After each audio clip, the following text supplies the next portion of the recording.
Crois-tu que le bonheur vient d'obtenir ce que tu veux?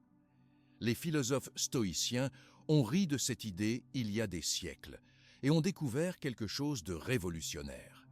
Les personnes les plus épanouies de l'histoire étaient celles qui embrassaient exactement le contraire. Sénèque a révélé 9 vérités brutales sur la nature humaine qui vont anéantir tout ce que tu penses savoir sur le succès et l'épanouissement personnel. Abonne-toi à la chaîne, laisse ton like et commente de quelle partie du monde tu nous regardes, parce que maintenant je vais tout te raconter. En racontant l'histoire de Sénèque, il est important de préciser dès le début que ce récit ne traite pas des aventures d'un conquérant ni des exploits d'un général de guerre. Ce n'est pas non plus le témoignage d'un héros rendu célèbre par ses prouesses dans l'arène ou par ses richesses immenses. Ce récit concerne un homme qui, bien avant que son nom ne soit reconnu à Rome, contemplait déjà le mystère fondamental de la condition humaine. Pourquoi y a-t-il des gens heureux alors qu'ils semblent tout avoir contre eux, tandis que d'autres, au sommet de la société, vivent dans l'insatisfaction la plus totale?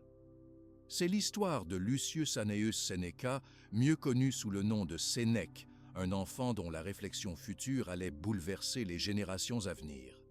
Sénèque est né à Corduba, dans une région de l'Hispanie romaine correspondant à l'actuelle Andalousie, un peu avant le début de l'ère chrétienne, plus précisément vers l'an 4 avant la naissance officielle de Jésus-Christ. Sa naissance s'inscrit dans une famille aisée et lettrée, dirigée par Sénèque l'Ancien, avocat remarquable et auteur reconnu. Ce foyer, privilégié et respecté par la société, donnait à Sénèque des bases solides dès ses premières années. À Corduba, la maison familiale ne ressemblait pas au luxe tapageur de Rome, mais elle témoignait néanmoins du confort procuré par le travail et la réputation.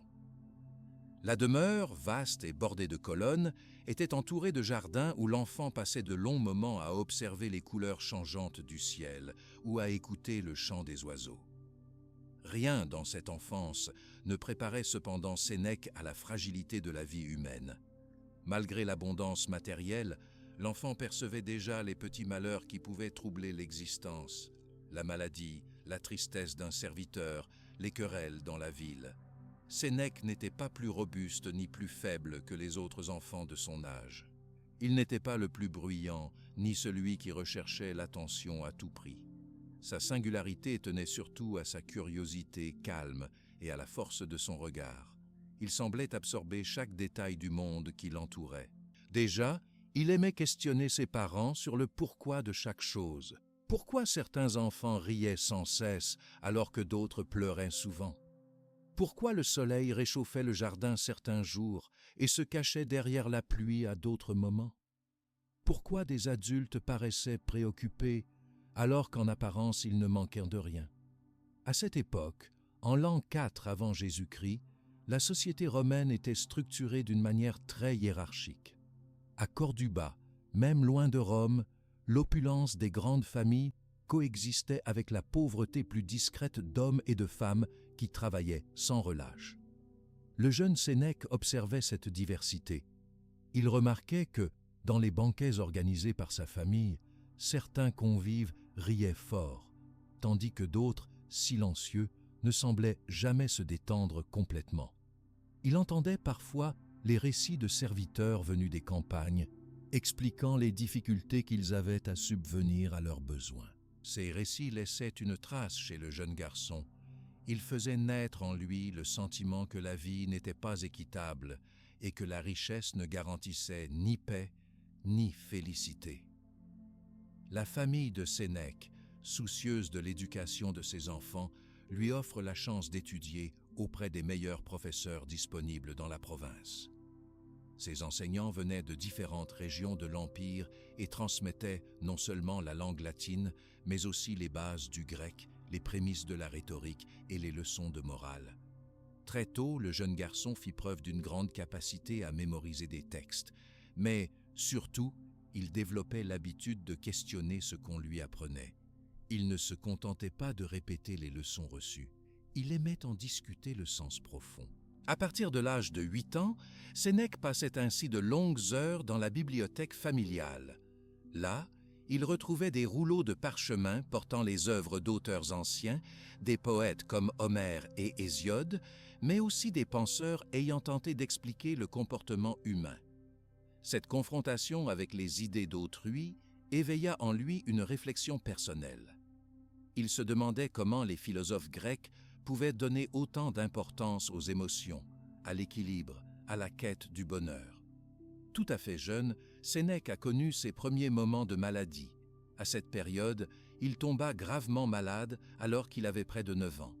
Les médecins furent appelés à plusieurs reprises. Sa mère veilla de longues nuits à ses côtés, implorant les dieux de la maison de protéger son fils. Ces jours difficiles marquèrent profondément l'enfant. Sa faiblesse physique l'empêcha de jouer avec les autres pendant de nombreuses semaines. Dans la lenteur de la convalescence, Sénèque développa l'habitude de réfléchir en solitaire, de lire davantage, de regarder les gens passer depuis sa fenêtre, cherchant à comprendre ce que signifiait être vivant, fragile et pourtant capable de ressentir de la joie malgré la souffrance.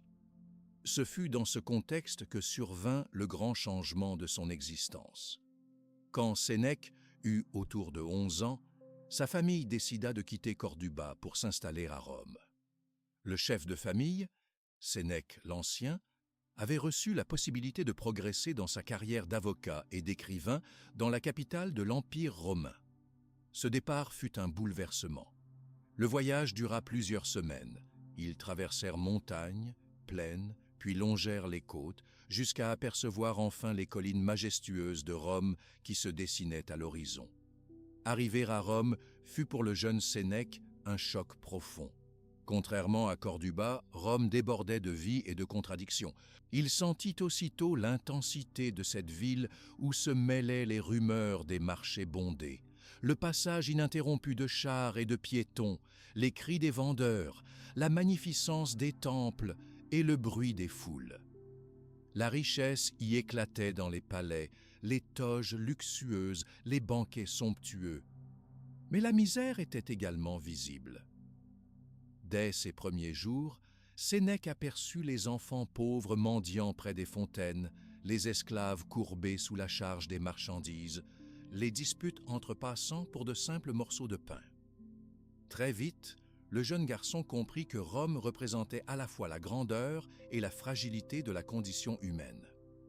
Il observait avec un mélange de fascination et d'étonnement ce monde où les plaisirs étaient offerts à certains, tandis que la fatigue et l'injustice pesaient sur d'autres.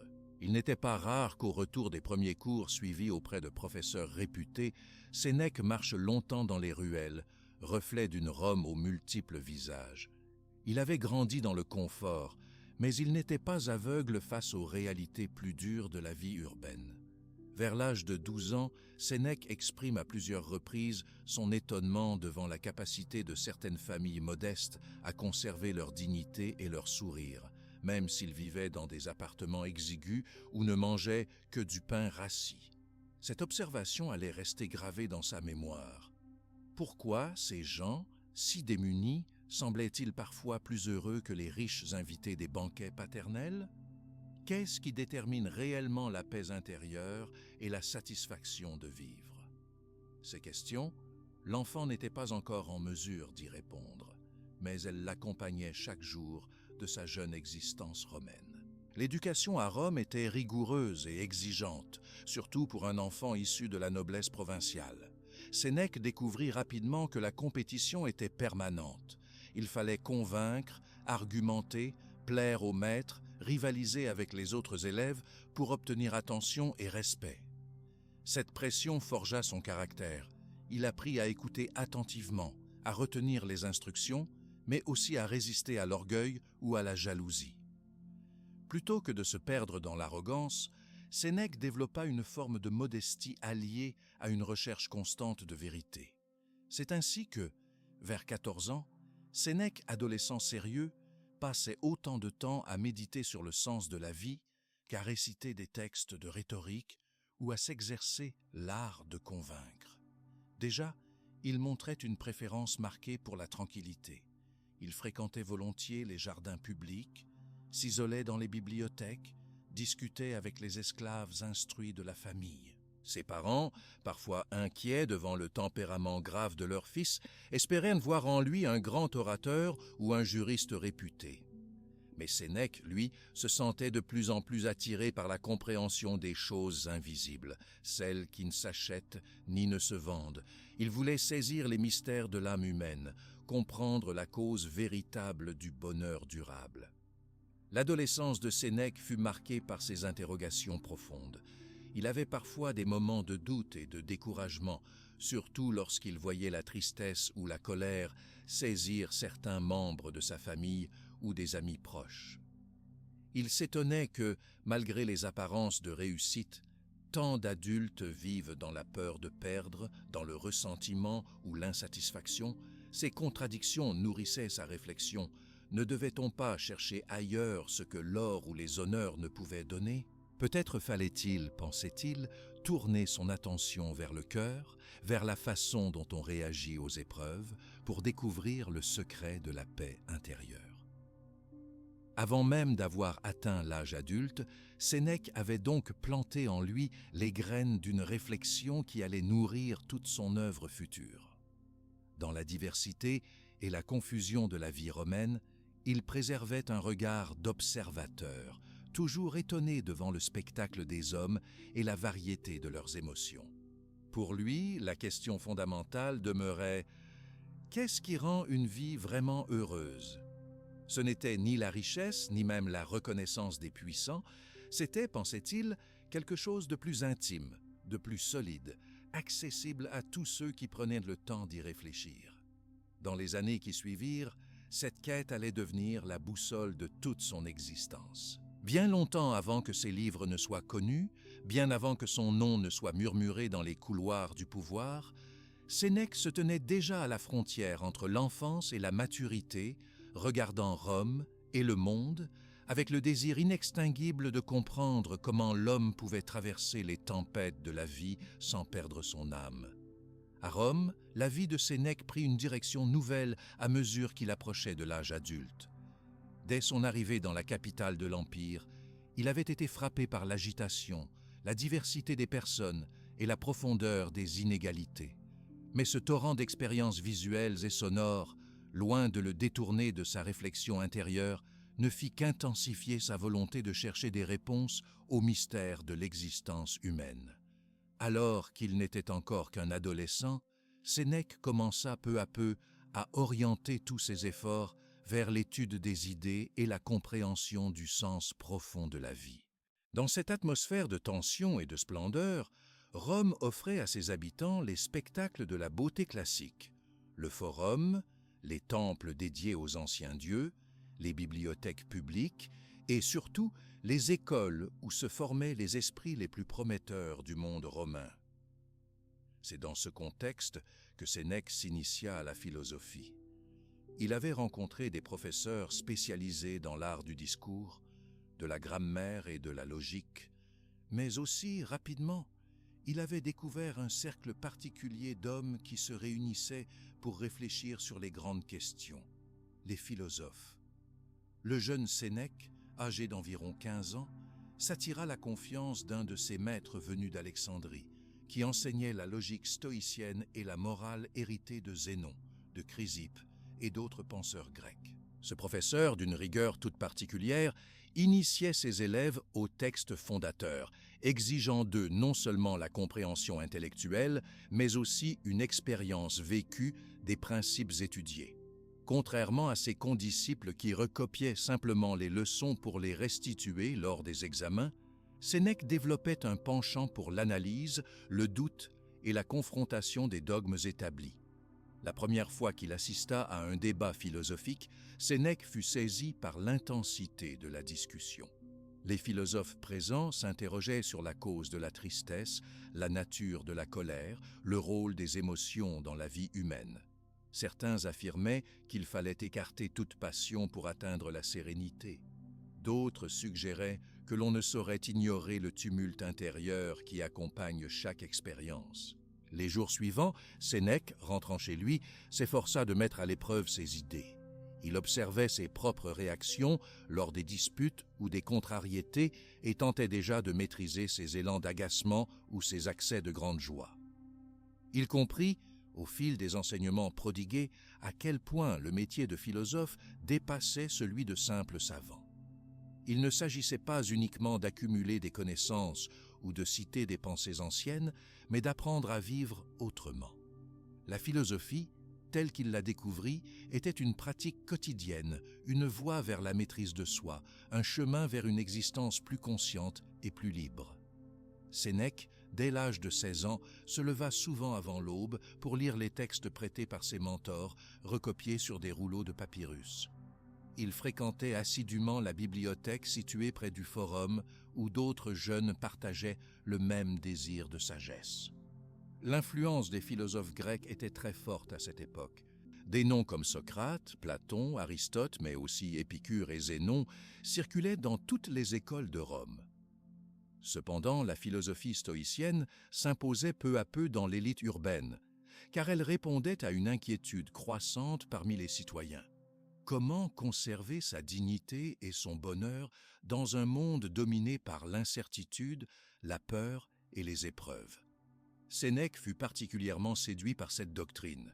Pour le stoïcisme, le bonheur ne dépendait pas des événements extérieurs, mais de l'attitude intérieure, du regard posé sur les choses, du contrôle que l'on exerce sur ses pensées et ses actes. Les années suivantes furent marquées par l'approfondissement de cette découverte. À partir de l'âge de 17 ans, Sénèque passa une grande partie de son temps à discuter de ces concepts avec ses amis. Il traversait la ville pour écouter d'autres maîtres venus de Rhodes ou de Syracuse, prêts à débattre inlassablement sur le libre arbitre, le désir, la tempérance ou la justice.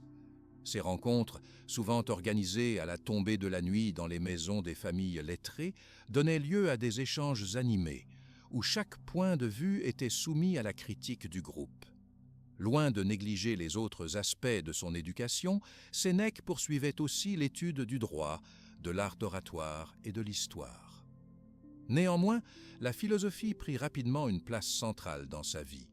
Il reportait sur des tablettes de cire les réflexions inspirées par ses lectures ou par les discussions de la journée. Parfois, il notait les raisons qu'on devait avoir de rester calme dans l'épreuve, ou la force d'un esprit capable de résister à la tentation de l'envie ou de l'orgueil. Cette routine imposée à lui-même devint un exercice quotidien, source à la fois de discipline et de réconfort. Les philosophes de l'époque ne vivaient pas à l'écart des réalités de Rome. La ville était le théâtre de conflits politiques récurrents, d'injustices visibles, de rumeurs parfois menaçantes à l'intérieur même des grandes familles. Sénèque, témoin de ces tensions sociales, observait comment certains citoyens, malgré les difficultés, gardaient un calme exemplaire, alors que d'autres se laissaient emporter par la colère, la frustration ou la peur de perdre leurs possessions. Ces contrastes l'invitaient à revenir sans cesse sur la question du bonheur. Était-il vraiment lié à la richesse, au prestige, au nombre de domestiques, ou existait-il ailleurs? C'est à cette période que Sénèque entra en relation avec des penseurs qui enseignaient la maîtrise des désirs et la modération dans toutes les choses de la vie. L'un des principes fondateurs de leur doctrine était simple à formuler, mais difficile à mettre en pratique. Il faut distinguer les choses qui dépendent de nous de celles qui n'en dépendent pas. Très tôt, Sénèque essaya d'adopter cet enseignement. À chaque contrariété rencontrée dans la journée, il se posait la question: est-ce en mon pouvoir de modifier cette situation? Si la réponse était non, il s'efforçait d'accepter l'événement avec patience. La jeunesse de Sénèque n'était pas exempte de doutes ou de douleurs. Sa santé lui joua encore quelques tours. Il souffrait régulièrement d'accès de faiblesse respiratoire et, par 2 fois, entre l'âge de 18 et 19 ans, il se retrouva alité de longues semaines. Ce furent des périodes difficiles mais formatrices, durant lesquelles il approfondit sa méditation sur la brièveté et la fragilité de la vie humaine. Il lut alors les textes de Pythagore et d'Héraclite, essayant de comprendre les rapports entre le corps et l'esprit, entre la douleur physique et la paix intérieure. Ce dévoilement constant des limites du corps renforça son besoin de cultiver un esprit fort. La maison où Sénèque résidait à Rome devint peu à peu un lieu de passage pour d'autres jeunes gens curieux du monde. Certains venaient lui demander conseil sur leurs propres difficultés. D'autres cherchaient à débattre avec lui sur la nature de l'amitié, la fidélité ou la crainte de l'avenir. À chaque visite, Sénèque s'appliquait à écouter sans jugement, à relancer l'échange par des questions lucides plutôt qu'à imposer ses opinions. Il comprit très jeune que le métier de philosophe n'était pas celui qui donne des ordres, mais celui qui aide les autres à découvrir en eux-mêmes les moyens de leur propre apaisement. À la lumière de ses recherches, Sénèque commença à écrire de véritables cahiers de réflexion. Il les gardait soigneusement roulés dans son coffre personnel, accumulant note sur note concernant la colère, la peur, la tristesse et la joie. Il analysait pour chaque émotion ressentie les causes et les conséquences sur sa vie de tous les jours. Cet exercice, à la fois intime et rationnel, lui permit de mieux se connaître, de corriger erreurs et excès, mais aussi de développer une compréhension plus profonde de la condition humaine. Peu à peu, sa réputation se répandit hors des cercles étudiants. À l'âge de 20 ans, il était connu parmi les jeunes citoyens romains issus de familles instruites, comme celui qui posait toujours les questions les plus directes lors des débats. Sa quête de clarté, sa volonté de comprendre les racines de la souffrance et le secret de la paix intérieure inspira de nombreux camarades. On lui adressait alors des petites missives demandant des conseils. On craignait parfois ses objections, mais on admirait sa constance et sa rigueur morale. Ce faisant, Sénèque prit conscience d'un autre aspect fondamental.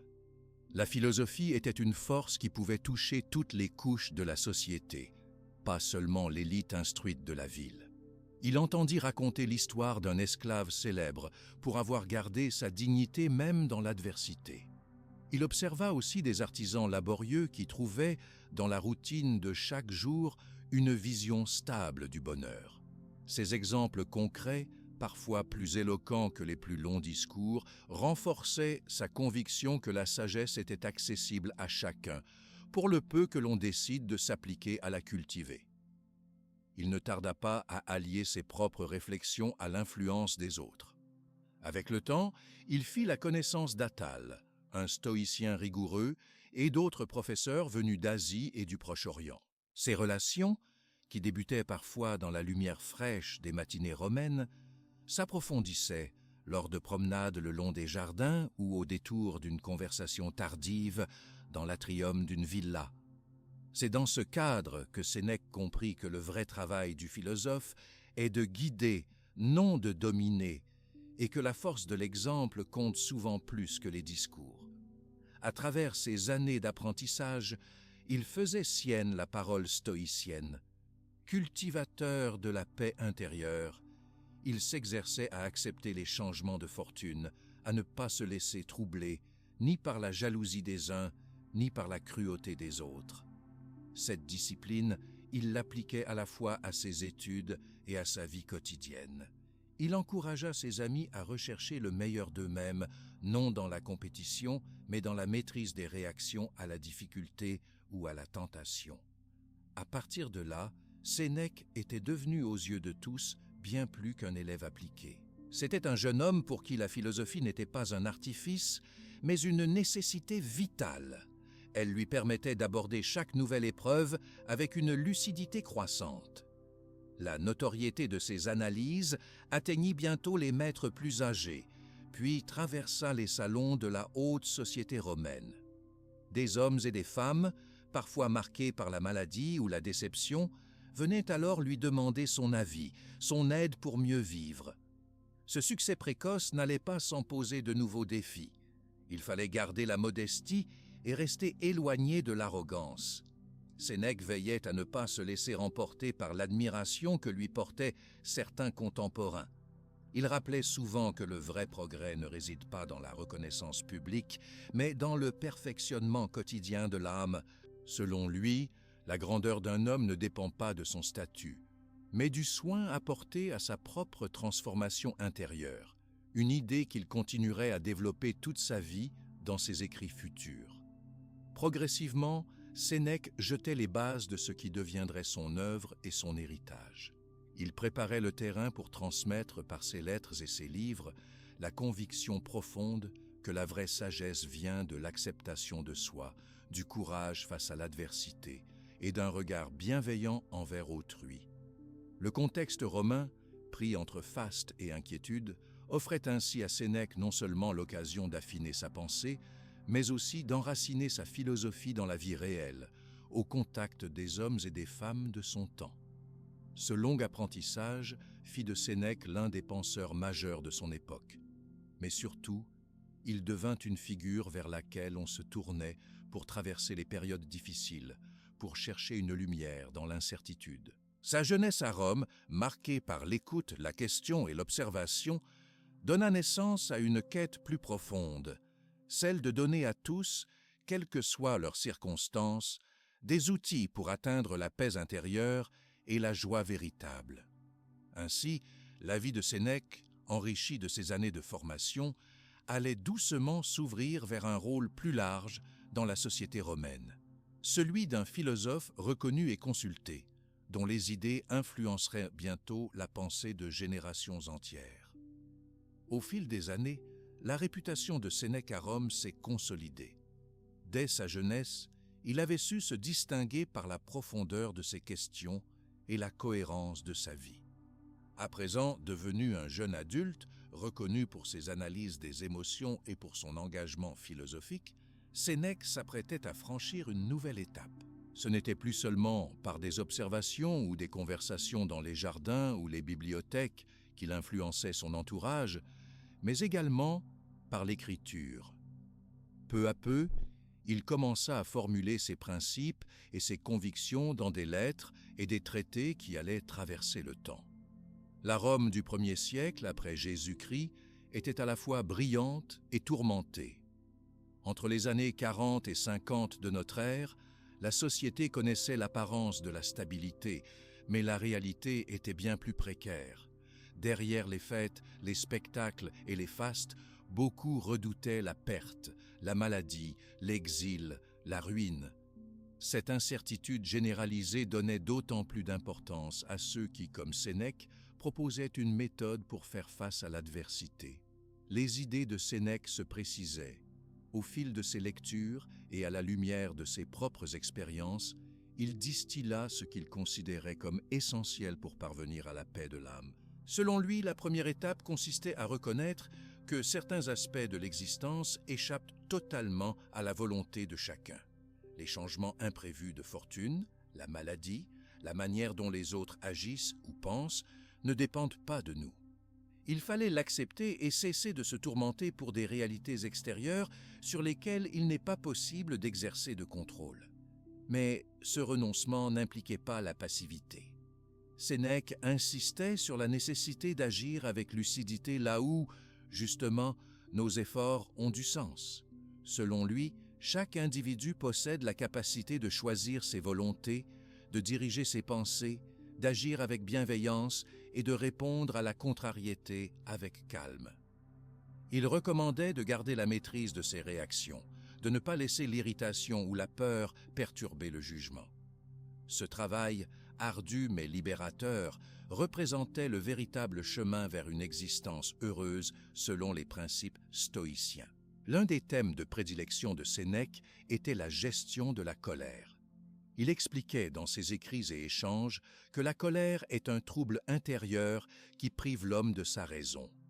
En observant la vie quotidienne à Rome, il voyait combien de discordes, parfois entre voisins, parfois dans les familles, débouchaient sur des querelles qui auraient pu être évitées si la maîtrise de soi avait prévalu. Il préconisait alors l'usage de la réflexion avant l'expression de tout ressentiment et soulignait l'importance de laisser le temps atténuer les premières émotions. Il n'oubliait pas les épreuves personnelles.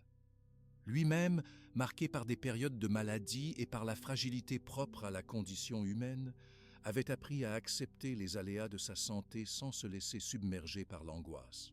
Dans ses lettres les plus connues, véritables manuels de vie adressés à ses proches puis à des disciples, Sénèque rappelait que ce qui arrive au corps, même difficile, ne doit pas corrompre la force de l'âme.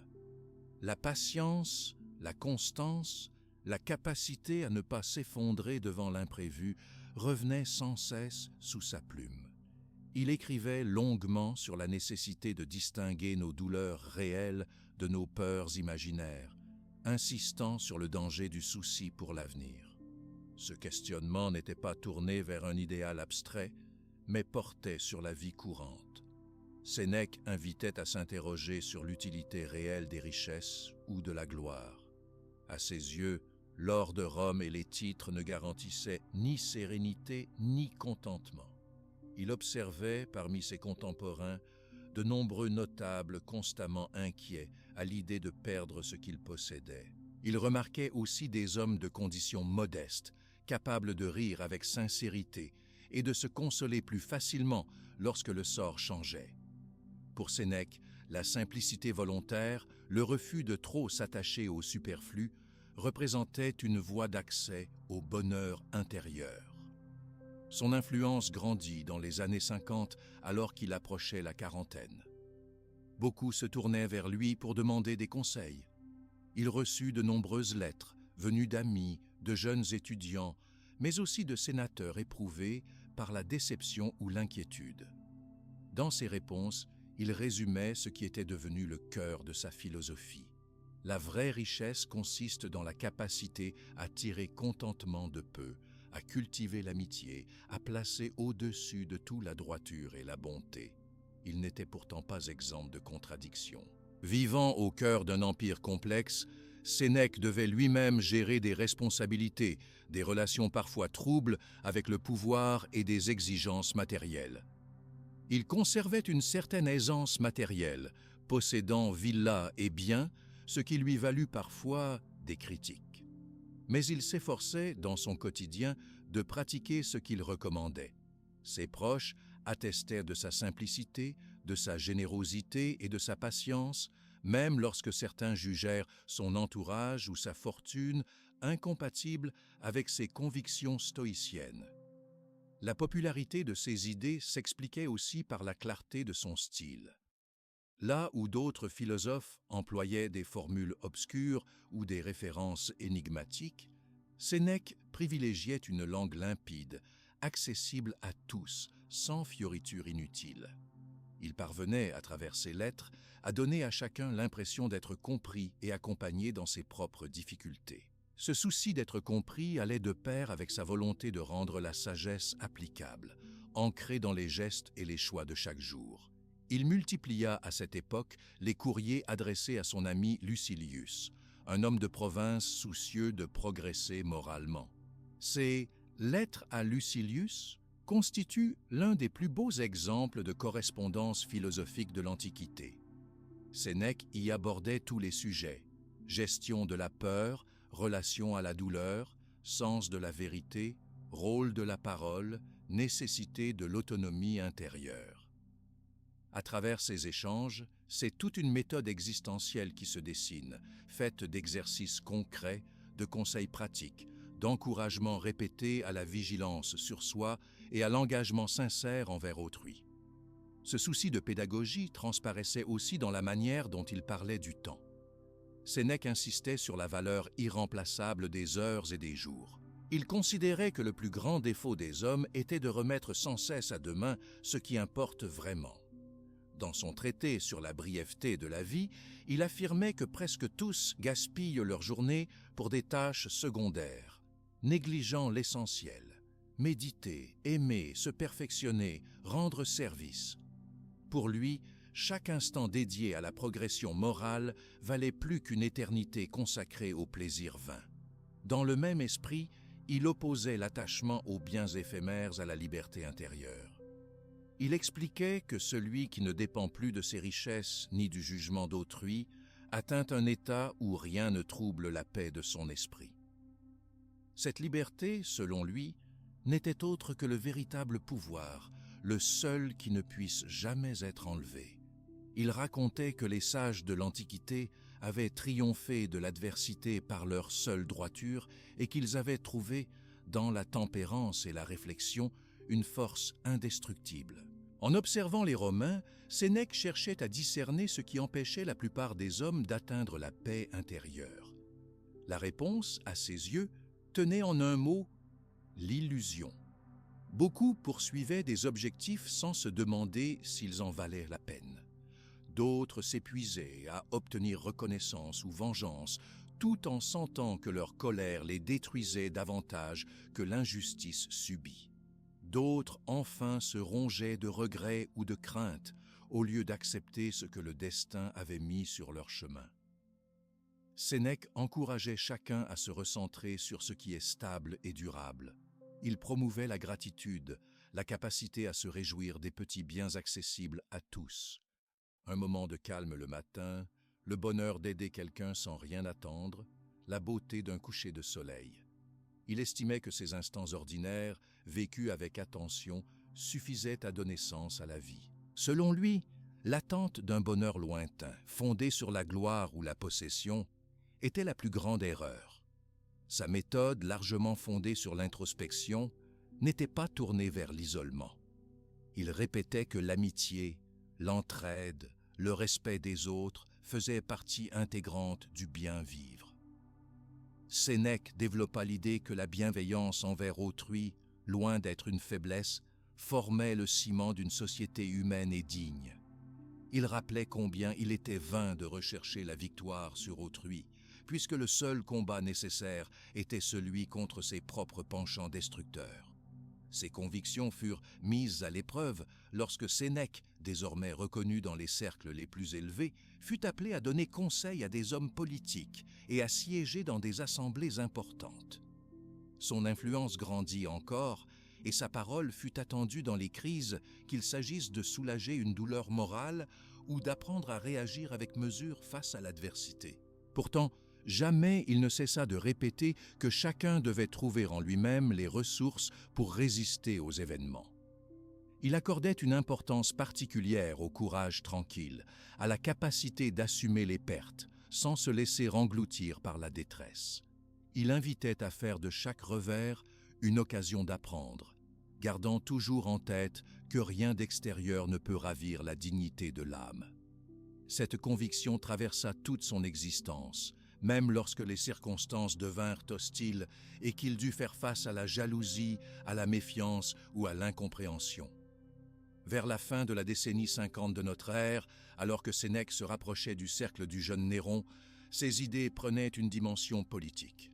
Il espérait contribuer à former une génération de dirigeants justes, capables de paix intérieure même au cœur du pouvoir. Sa philosophie, née de longues heures de doute et d'études, s'apprêtait à être testée dans l'arène des responsabilités publiques parmi les intrigues de la capitale. C'est dans ce contexte que Sénèque poursuivit l'écriture de ses lettres, de ses traités, et qu'il continua d'accueillir tous ceux qui cherchaient lumière et consolation. Sa réflexion constante sur les limites de l'action, la valeur du présent et la puissance de l'esprit posait les fondements de ce qui serait, pour la postérité, l'un des plus grands legs de la sagesse romaine.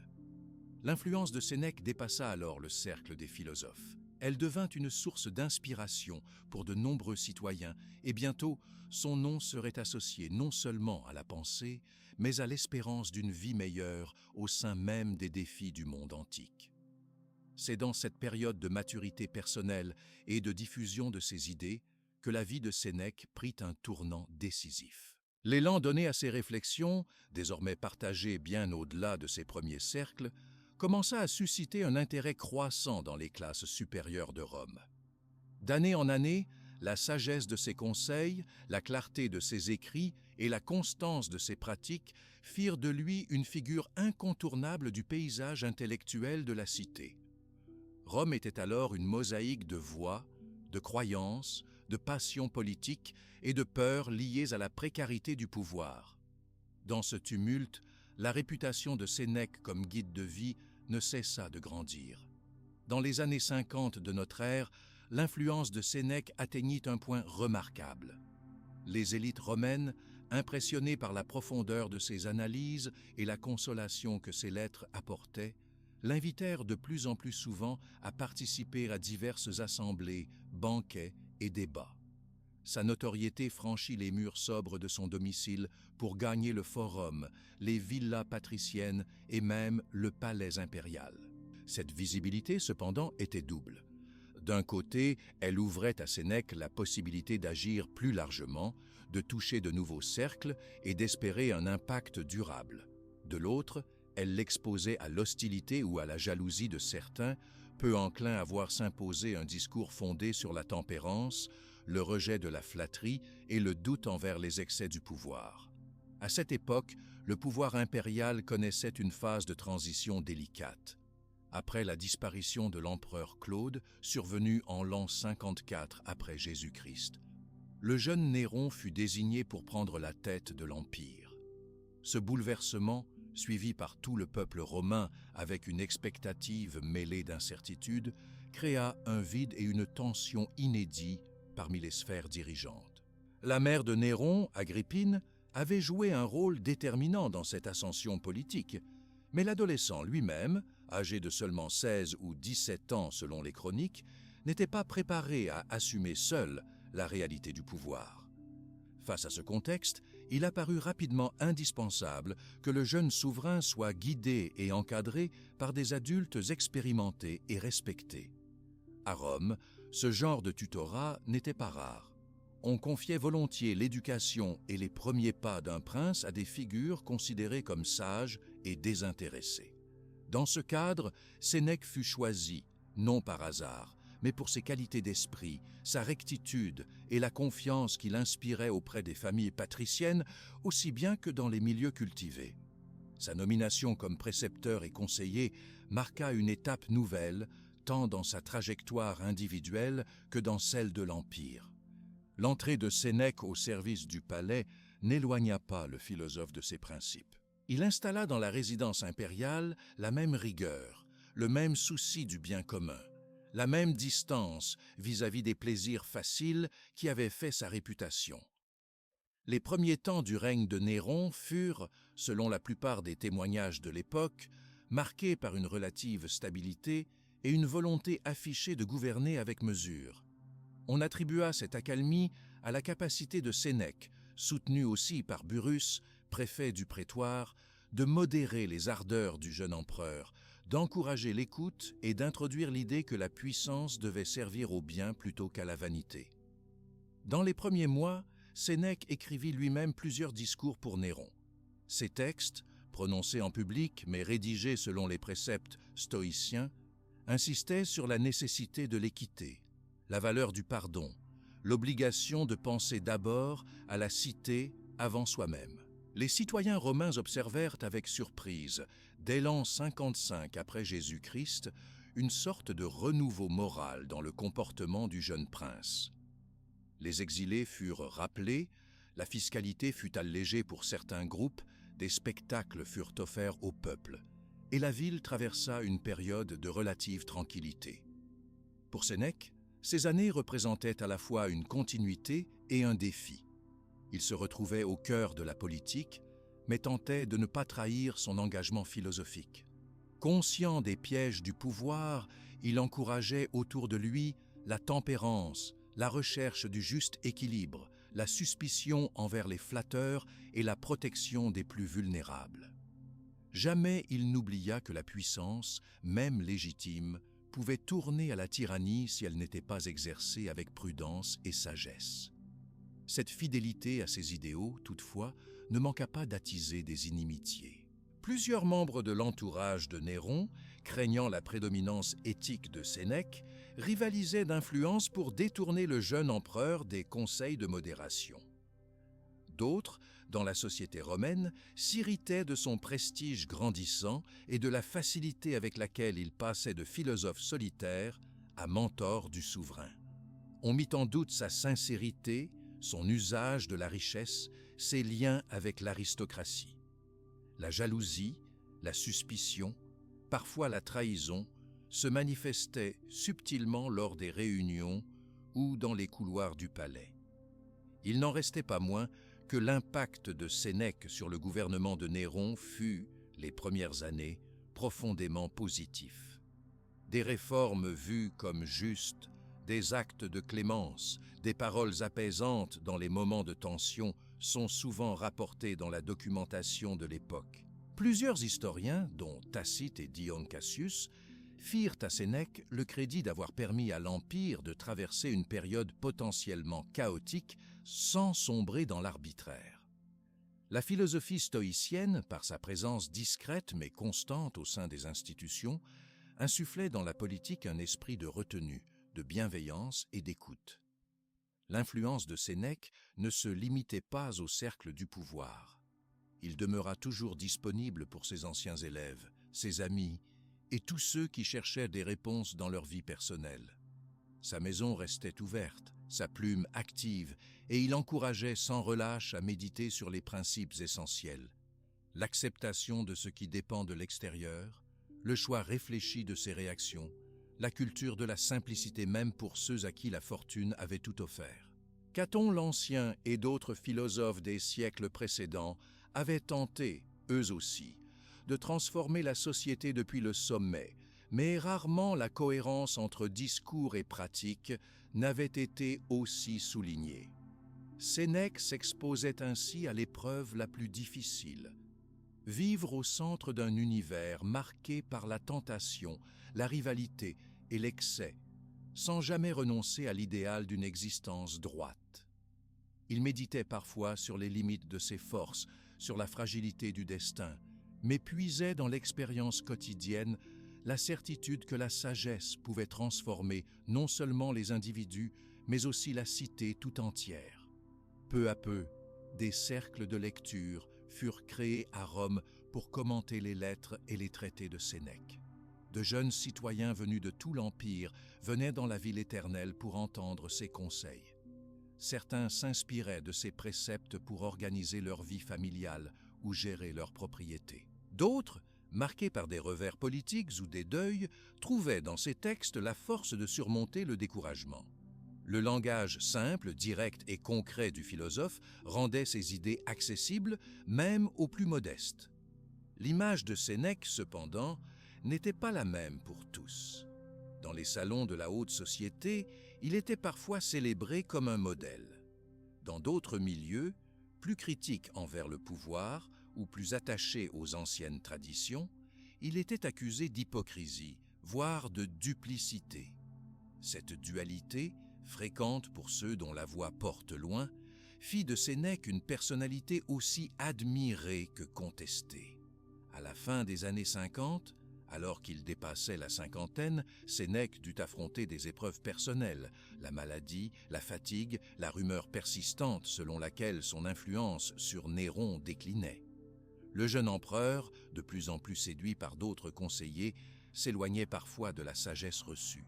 Malgré ces difficultés, Sénèque s'efforça de garder la mesure dans ses propos, de ne jamais provoquer les conflits et de rappeler autour de lui le sens véritable du service public et de la bienveillance. Ces années d'enseignement auprès de l'empereur marquaient en réalité le sommet de sa renommée, mais aussi le début de tensions insidieuses. L'histoire montrerait bientôt que toute position, même guidée par la vertu, attire l'attention des esprits jaloux ou déçus. Sénèque, fort de son expérience mais lucide sur les limites du pouvoir, allait devoir naviguer entre prudence politique et fidélité à la philosophie stoïcienne. Au sein même du palais, la situation devint peu à peu plus complexe. De nouvelles rivalités voyant le jour. Les ambitions, la crainte et l'opportunisme rendaient l'environnement de plus en plus imprévisible. La confiance qu'on accordait à Sénèque resta grande pour un temps, mais il dut multiplier les preuves de son intégrité et de son désintéressement. On lui prêtait parfois des intentions cachées, alors qu'il s'acharnait à rappeler le caractère transitoire de la puissance, la vanité des honneurs, la grandeur du renoncement. La relation avec Néron, d'abord quasi filiale, devint progressivement plus tendue. Le jeune empereur, ébloui par ses propres succès et entouré de flatteurs, rechignait à écouter la voix posée de son ancien maître. Certains historiens rapportent que ces années correspondaient à un basculement progressif.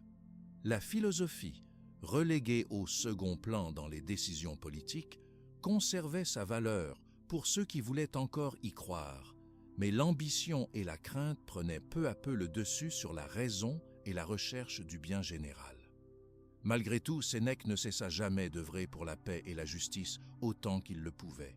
Il continuait à écrire, à méditer, à enseigner, rappelant autour de lui que la sagesse ne dépend pas de la fortune ou de l'influence, mais du courage discret de chaque jour. Son exemple, même lorsque les circonstances devinrent compliquées, resta un point de repère pour beaucoup de ses contemporains.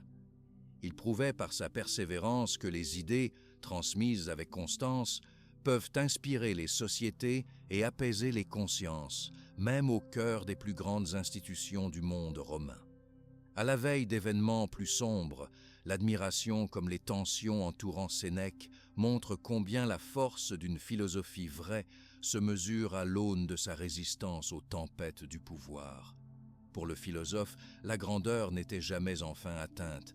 Elle se renouvelait sans cesse, dans le doute, mais aussi dans l'espérance que chaque jour, mieux qu'hier, apporterait sagesse et humanité à ceux qui acceptaient de la recevoir. Après une période de calme et d'équilibre dans les hautes sphères du pouvoir romain, les tensions se firent plus marquées autour de Sénèque et du jeune souverain Néron. La relation, qui s'était initialement fondée sur la confiance et l'écoute, commença à se transformer à mesure que le contexte politique devenait de plus en plus instable. L'ascension de Néron, à partir de l'an 54 après Jésus-Christ, s'inscrivait déjà dans une dynamique complexe, héritée des ambitions maternelles d'Agrippine et des attentes démesurées d'une société romaine avide de stabilité. Néron fut proclamé empereur à un âge incroyablement jeune. Il n'avait que 16 ans au moment où il monta sur le trône impérial, guidé de près par sa mère Agrippine et encadré par des conseillers tels que Sénèque et Burrus, le préfet du prétoire. Ce nouveau pouvoir reposait sur des bases fragiles, car le jeune homme, encore adolescent, ne maîtrisait ni la politique de cour, ni les rivalités souterraines qui agitaient le Sénat et les élites. Les premiers actes de son règne furent donc fortement inspirés, voire rédigés par Sénèque, qui cherchait à donner à l'Empire un visage plus humain, modéré et juste. Durant les premières années, les décisions de Néron portaient la marque de la sagesse stoïcienne. On assista à un allègement de la fiscalité pour les plus modestes, à la grâce accordée à certains exilés et à des réformes destinées à limiter les excès des procurateurs provinciaux. Les chroniques de la décennie 50 de notre ère évoquent une période rare, marquée par la clémence des lois et le soin apporté à l'administration publique. Beaucoup des discours officiels de Néron furent ainsi composés par Sénèque, qui promouvait une image de souverain soucieux du bien commun, ouvert à la critique et attaché à l'instruction des citoyens. Ce fut aussi sous l'influence de Sénèque que Néron chercha à s'entourer d'un cercle plus large de conseillers, à écouter les doléances et à encourager la participation des sénateurs à la vie de l'Empire. Mais cette harmonie resta fragile. D'une part, la figure d'Agrippine, puissante et ambitieuse, pesait sur l'entourage du jeune empereur, provoquant des conflits intérieurs et semant la méfiance. D'autre part, la jeunesse et le tempérament de Néron se révélèrent à mesure que le temps passait.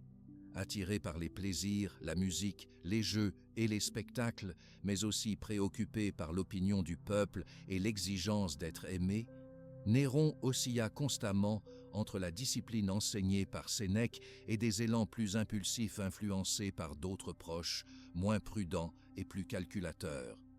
La position de Sénèque devint alors délicate. Il devait concilier son rôle de guide et sa loyauté envers la République, avec l'obligation de soutenir Néron, confronté à un environnement plein de pièges et de tentations. Il rédigea encore, entre l'an 55 et l'an 60 après Jésus-Christ, plusieurs lettres et maximes pour rappeler aux jeunes souverains les dangers de l'abus de pouvoir, la précarité de la renommée et l'importance de la justice envers les faibles.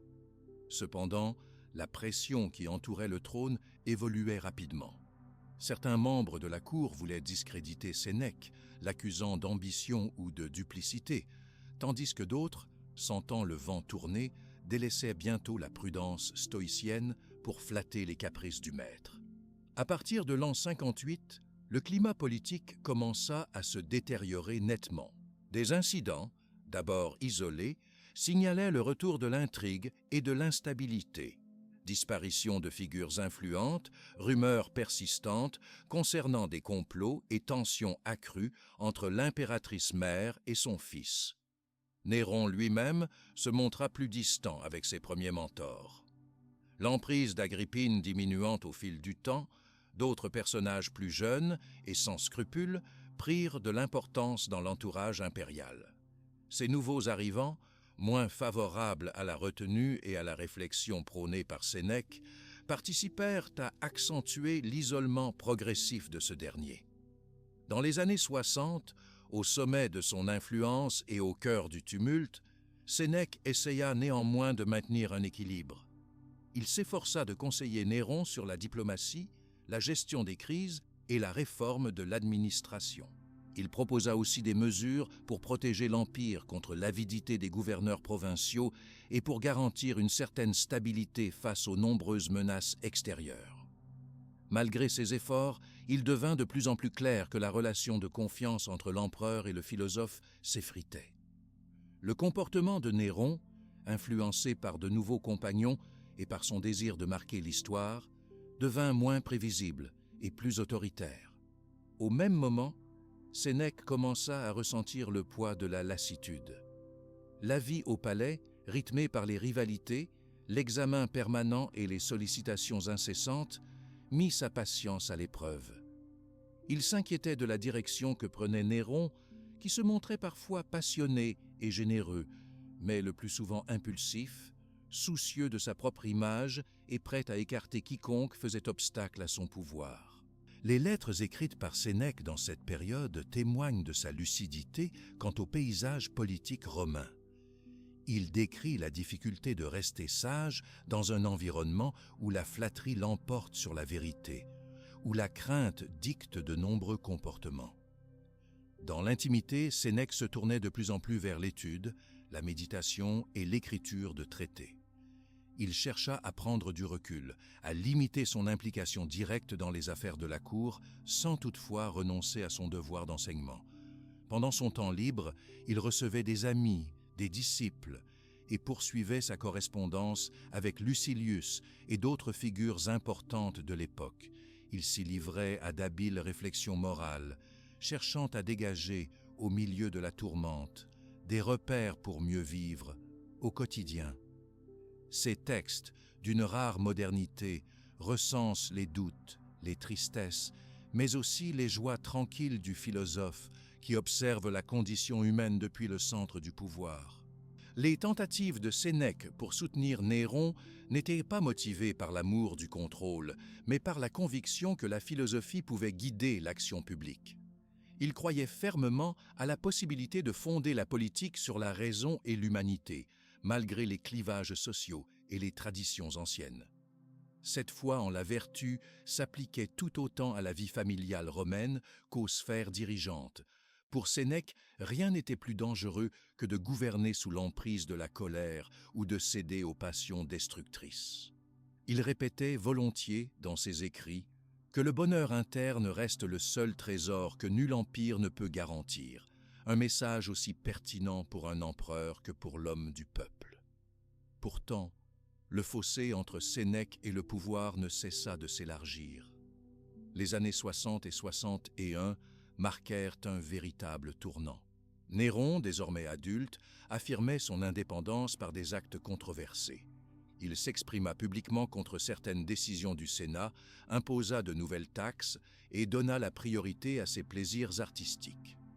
L'influence du philosophe continuait à agir, mais de façon plus théorique, presque rétrospective. Les décisions majeures échappaient peu à peu à son contrôle, rendant plus difficile l'application de ses conseils en matière de tempérance et de justice. Cette période fut marquée par une série de scandales et par des tensions diplomatiques croissantes. Au cœur de cette tourmente, Sénèque restait fidèle à sa doctrine et à ses engagements personnels. Il refusa les présents luxueux de la cour, tenta de rendre ses biens à l'Empire et chercha maintes fois à obtenir la permission de se retirer définitivement. Selon plusieurs sources historiques, il multiplia les tentatives pour quitter son poste, mais chaque fois, sa réputation et sa valeur comme conseiller incitaient la haute administration à lui ordonner de rester. Sénèque résista à l'attraction du pouvoir et du luxe, préférant la solitude raisonnable à la fréquentation constante des puissants. Dans ses dernières années de conseil auprès de Néron, Sénèque développa l'idée que la vraie grandeur consiste à savoir renoncer à l'influence quand celle-ci ne sert plus la vertu. Il encouragea le jeune souverain à rechercher la vie de tous, à ne pas craindre la contradiction et à cultiver l'humilité. Ses recommandations, peu à peu, se perdirent dans la houle d'un régime en pleine mutation, dominé par la recherche du faste et par la peur de la trahison.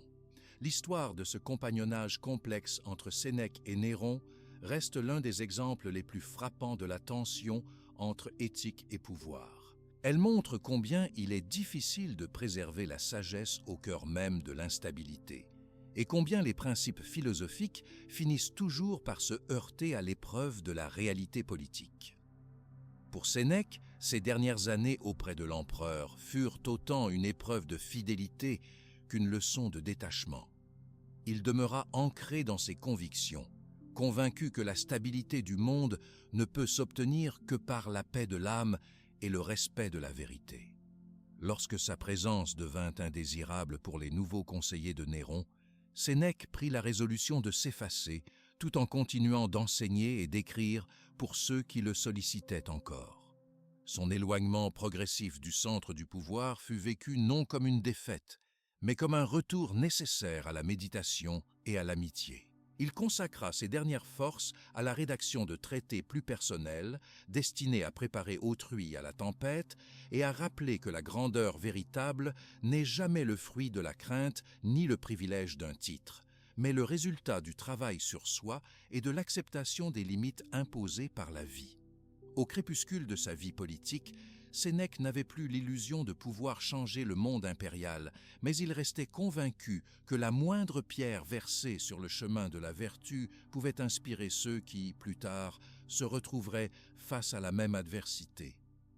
L'exemple qu'il laissa alors à ses contemporains était celui d'un homme attaché à la pratique du courage tranquille, à l'intégrité dans l'essai et à la service de la sagesse, quelle que soit la tempête que traversait l'Empire romain. Alors que Sénèque prenait de la distance avec le palais et se consacrait de plus en plus à l'étude et à l'écriture, le climat de Rome, au début de la décennie 60 de notre ère, devenait chaque jour plus lourd. Depuis qu'il s'était retiré en périphérie de la vie politique, la capitale de l'Empire romain semblait traversée par un vent d'instabilité, de peur et d'incertitude. Les conversations qui animaient les marchés et les places publiques ne concernaient plus seulement la grandeur de l'Empire ou le faste des spectacles. Elles reflétaient surtout les doutes et les angoisses liées à la direction prise par le pouvoir lui-même. Au fil de l'année 60, les signes d'un malaise généralisé étaient visibles. Les rues du centre-ville accueillaient chaque jour des cortèges de soldats et le marbre des temples paraissait écrasé par une tension invisible. L'Empire tout entier, qui s'étendait alors bien au-delà de la péninsule italienne, subissait les répercussions des décisions prises dans le cercle étroit du pouvoir impérial. La peur de la trahison, la méfiance envers les anciens partisans, la surveillance croissante des citoyens jugés trop influents ou trop indépendants. Néron, arrivé au pouvoir près de 10 ans plus tôt, s'éloignait chaque jour davantage des conseils de tempérance transmis par Sénèque. Les années précédentes, rythmées par de multiples tentatives de réforme, avaient laissé place à une époque dominée par la suspicion, les accusations de complot et l'instabilité des alliances politiques. De nombreux sénateurs et chevaliers vivaient sous la menace d'être soudainement accusés d'infidélité ou de rivalité, ce qui engendrait parmi l'élite un climat de tension permanente. Il devint alors courant que des familles entières disparaissent de la vie de la cité, remplacées par de nouveaux arrivants choisis pour leur loyauté affichée envers l'empereur. Cette atmosphère délétère n'était pas sans effet sur Sénèque lui-même. Même s'il fut réputé pour son stoïcisme, il n'était pas épargné par la peur et la prudence. Il reçut plusieurs avertissements, l'invitant à limiter encore davantage ses fréquentations et à éviter de commenter publiquement les actes du pouvoir. Dans sa villa, située à l'écart de l'agitation urbaine, il accueillait encore amis et anciens disciples, mais ses visites étaient brèves, discrètes et souvent précédées de longs moments de silence. Les conversations tournaient autour de la question centrale: comment vivre dans la tempête sans perdre son honneur ni sa paix intérieure? À partir de l'année 61, les événements tragiques se multiplièrent. Les annales romaines rapportent quelques situations emblématiques de cette époque. La condamnation brutale de certains sénateurs, la disparition inexpliquée de proches du pouvoir, la surveillance accrue dans les quartiers jugés potentiellement hostiles. À cela s'ajoutaient les crises économiques et les problèmes d'approvisionnement qui frappaient la capitale. La population, alors très nombreuse, dépendait des navires de blé venus de l'Afrique du Nord et de l'Égypte. Lorsqu'une tempête retarda les convois ou qu'une révolte éclatait dans une province, la cité entière tremblait à l'idée de manquer de nourriture, ce qui renforçait encore l'impression de précarité. Dans ce contexte anxiogène, Sénèque poursuivit sa mission de consolation. Il écrivit plusieurs lettres à des amis ou à d'anciens élèves, leur rappelant l'importance de l'endurance, de la tempérance et de la lucidité face à l'adversité. Ces recommandations, toujours sobres, insistaient sur la nécessité de distinguer ce qui dépend de soi de ce qui échappe entièrement au contrôle personnel. Il connaissait, mieux que quiconque, le pouvoir destructeur de la colère et de la peur. Il savait aussi que garder un esprit serein exigeait une bataille de chaque instant, un effort pour ne pas céder aux rumeurs, pour penser par soi-même et pour refuser le piège de la violence ou de la vengeance. Plusieurs de ses amis furent toutefois frappés par les purges et les dénonciations de l'époque. Parmi eux, des membres de grandes familles romaines, d'anciens magistrats ou collègues, soupçonnés d'abriter des ambitions jugées contraires aux intérêts de Néron. La disparition soudaine de ces hommes et femmes accentua la sensation que le pouvoir ne connaissait plus de limites. Certains, désespérés ou apeurés, vinrent chercher conseil auprès de Sénèque. Comment rester intègre lorsqu'autour de soi tous se taisent ou feignent d'approuver ce qu'ils désapprouvent en silence? Parmi toutes les émotions qui régnaient alors à Rome, la crainte était sans doute la plus partagée. Les historiens antiques, comme Tacite ou Suétone, décrivent l'apparition d'une société où le soupçon dominait, où la confiance s'effritait dans tous les domaines. On en vint à choisir ces mots avec une minutie redoublée, par crainte que la moindre phrase soit interprétée comme une critique ou une opposition. Cette pression psychologique, jointe à l'usure morale d'une longue période d'incertitude, aboutit à une véritable crise du lien social. Sénèque, pour sa part, continua à donner l'exemple du détachement stoïcien. Lui-même menacé, il ne quitta pas Rome, mais renonça à paraître aux cérémonies publiques, à siéger dans les assemblées du Sénat ou à donner son avis devant un public trop nombreux. Il privilégia la sobriété, l'exercice de la réflexion et l'entraide discrète à ceux qui lui demandaient assistance. On rapporte de nombreuses anecdotes attestant de sa générosité, non seulement en biens, mais aussi en temps. Il s'efforçait d'apaiser l'inquiétude de ses proches, les encourageant à se fortifier par l'étude, la méditation, le soin de la famille et la simplicité de vie. L'année 63, en particulier, marqua un moment décisif dans la dégradation du pouvoir. Des accusations de complot contre Néron se multiplièrent. La politique romaine, autrefois fondée sur la discussion et la compétition encadrée, bascula dans la défiance et l'exclusion. Les magistrats qui résistaient ou qui refusaient de collaborer avec les nouveaux favoris étaient discrédités, parfois écartés brutalement. Les lettres de Sénèque à ses amis célèbrent alors le courage du silence. Il expliquait que, parfois, la parole la plus forte était celle qu'on refusait de prononcer, parce qu'elle témoignait d'un refus ferme de participer à la violence ou à la haine. Dans cette atmosphère de plus en plus oppressante, Sénèque adopta une posture à la fois prudente et fidèle à ses principes. Il insista pour rappeler autour de lui que l'essentiel restait la droiture morale. Il expliqua à ses proches l'utilité de se préparer chaque jour à affronter non seulement l'adversité extérieure, mais aussi les tempêtes intérieures, la peur, l'indécision, la solitude, la lassitude. Par son attitude, il démontra que l'on pouvait traverser même les périodes les plus sombres en conservant une certaine sérénité, à la seule condition de ne pas oublier qui l'on était ni ce qu'exigeait la dignité humaine. Le contexte social général allait en se détériorant. Dans les rues de Rome, d'autres signes ne trompaient pas. À la fin de l'année 63, on voyait plus de patrouilles armées dans les quartiers populaires, rares étaient les fêtes familiales célébrées avec la même insouciance que jadis, et les marchands de vin ou de denrées les plus recherchés se plaignaient de la baisse du commerce. Beaucoup de citoyens prenaient l'habitude de se rendre tôt au temple dès les premières lumières du jour, cherchant protection contre des menaces qu'ils n'osaient plus nommer. Cette vie sous tension changea le visage de Rome, jadis si animée, en une ville effacée où prudence rimait avec courage invisible.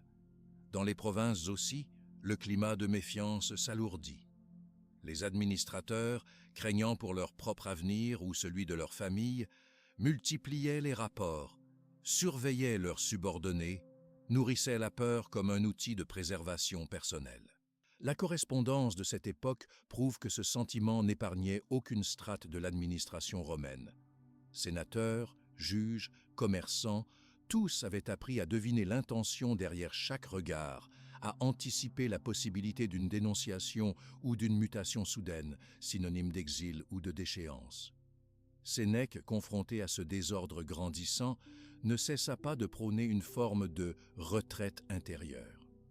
Il recommandait de limiter son attention à ce qu'il était possible de changer et d'accepter calmement le reste.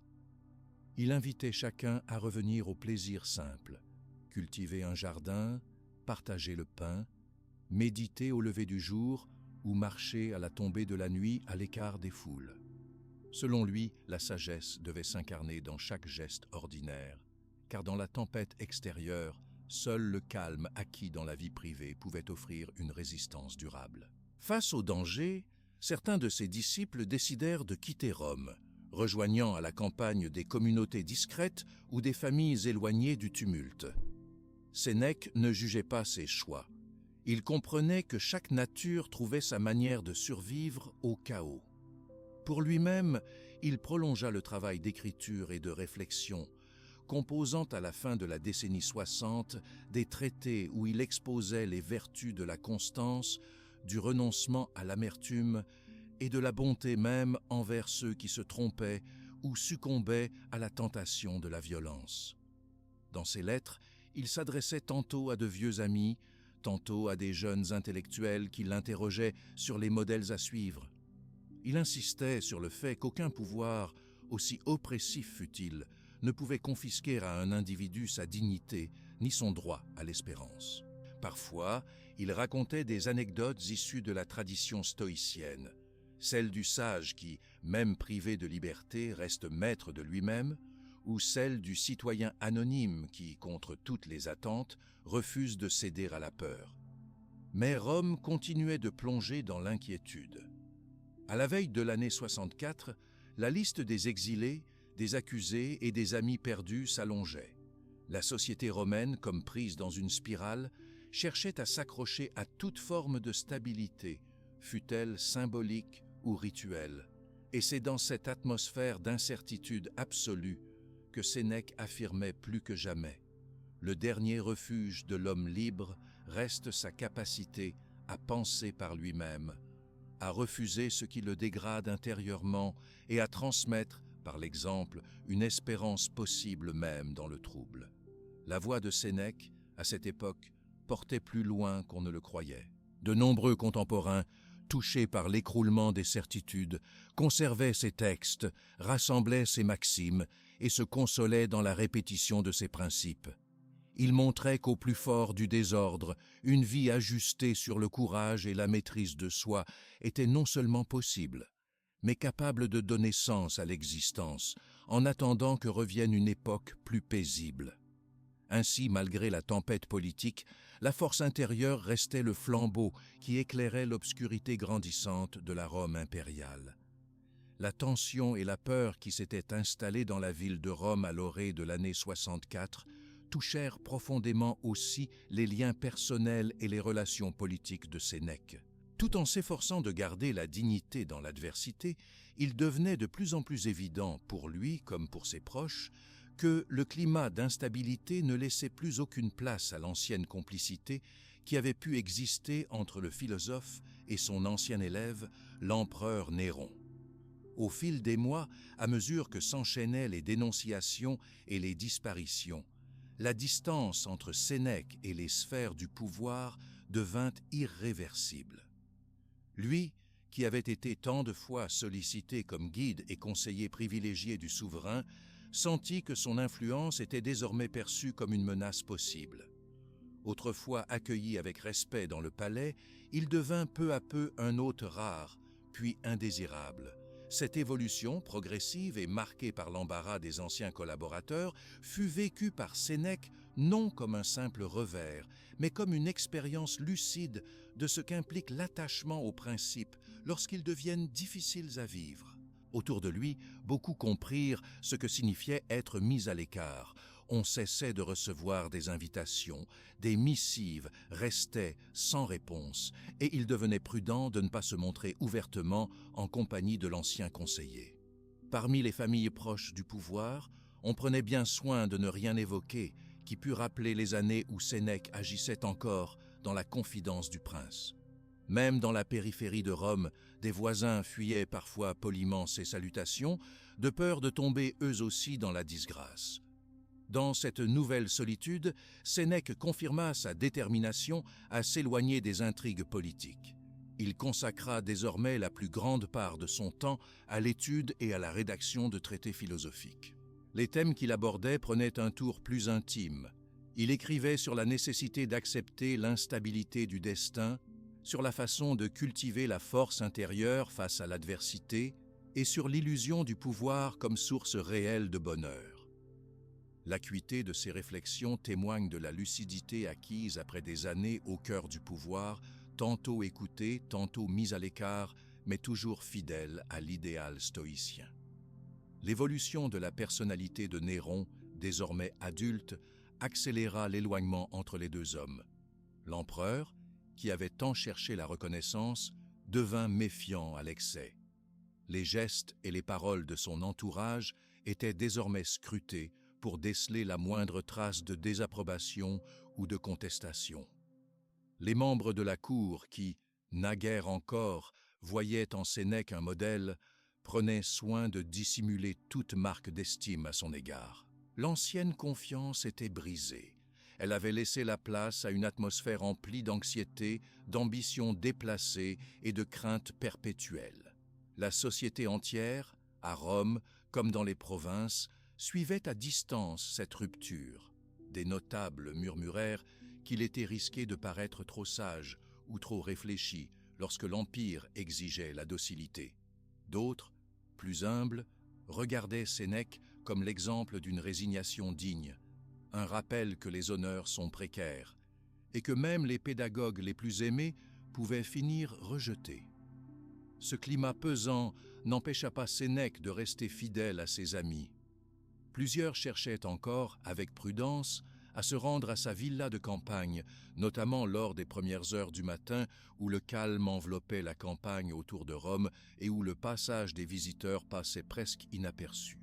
Les échanges portaient surtout sur la vie intérieure, les moyens de rester soi-même dans un monde livré à la peur et à la volatilité des humeurs du prince. Au fil de ses lettres écrites pendant cette période, Sénèque développa le concept d'indépendance morale. Pour lui, l'essentiel n'était plus de transformer le monde extérieur, devenu trop imprévisible, mais de préserver la maîtrise de soi quoi qu'il arrive. Il encouragea ses correspondants à s'attacher à l'essentiel, à fuir la haine aussi bien que la flatterie, à préférer l'amitié sincère à la recherche des faveurs de la cour. Chez lui, dans sa villa relativement humble, on lisait encore des textes d'Épicure ou de Zénon, on méditait, On se promenait loin des bruits de la ville et des rumeurs qui, chaque jour, semaient davantage la terreur que l'espérance. L'année 64 fut aussi marquée par des événements tragiques à l'échelle de la cité. Un immense incendie dévora une grande partie de Rome durant l'été, provoquant d'immenses pertes matérielles et bouleversant l'ordre des quartiers. Cette catastrophe, qui frappa les esprits et déstabilisa plus encore la société, fut parfois utilisée comme prétexte pour renforcer la répression en ville et souder la population autour de l'image du pouvoir central. Là encore, Sénèque demeura discret, limitant ses apparitions et ses commentaires. Il accueillit avec tristesse le déclin du dialogue, le repli de chacun dans un silence de peur ou de lassitude. Dans ce contexte, le philosophe poursuivit son travail d'écriture.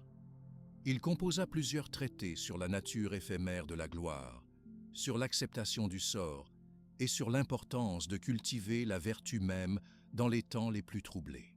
Dans ses lettres adressées à Lucilius et à d'autres disciples, il rappela que la sécurité de l'âme n'est pas dans la fortune, mais dans la capacité à accorder son consentement à ce qui arrive, à accueillir l'épreuve comme une occasion de croissance intérieure. Son retrait progressif ne fut jamais un renoncement à la sagesse, mais une manière lucide de rappeler à chacun que la maîtrise de soi est le seul rempart durable contre les bouleversements du monde extérieur. L'éloignement de Sénèque du centre du pouvoir fut aussi l'occasion pour lui de revenir sur les idées majeures de sa doctrine.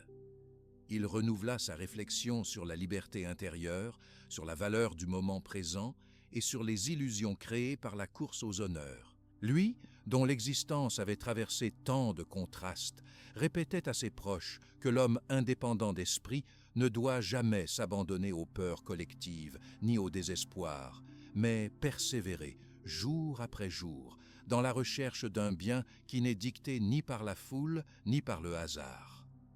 Beaucoup trouvèrent dans l'attitude de Sénèque face à l'adversité de quoi nourrir leur propre résistance morale.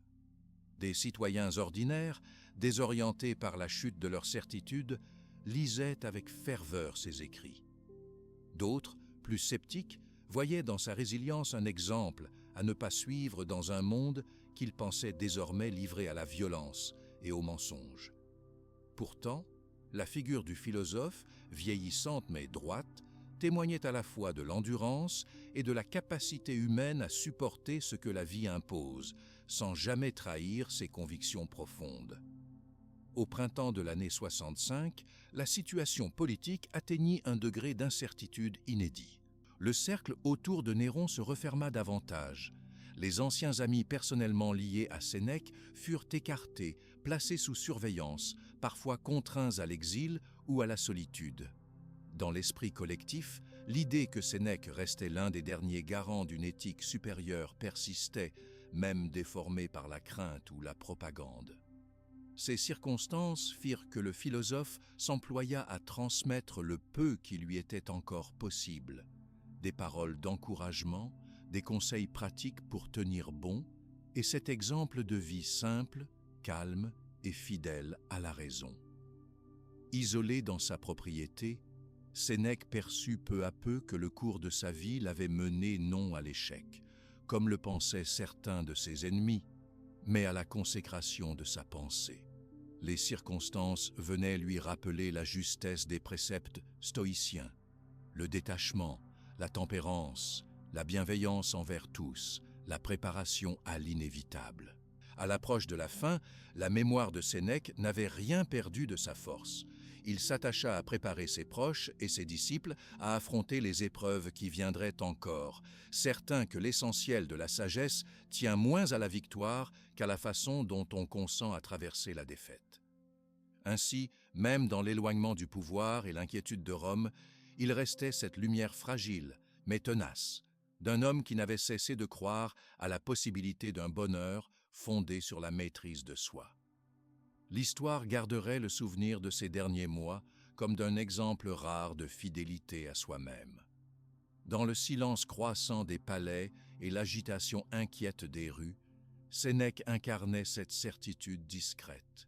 Rien n'est jamais véritablement perdu pour celui qui, au plus profond de la tourmente, refuse de céder à la peur et continue, coûte que coûte, à servir la raison et à transmettre l'espérance. À la veille de l'année 65 de notre ère, le nom de Sénèque était à la fois chargé de respect et d'inquiétude dans toute la ville de Rome. Son influence, bien que désormais limitée à un cercle restreint de proches et de disciples, demeurait redoutée par l'entourage de Néron. Les craintes d'un complot, l'ombre de révoltes silencieuses contre l'autorité et une anxiété généralisée faisaient planer une menace diffuse et persistante dans les rues et les palais. Les événements prenaient une tournure irréversible.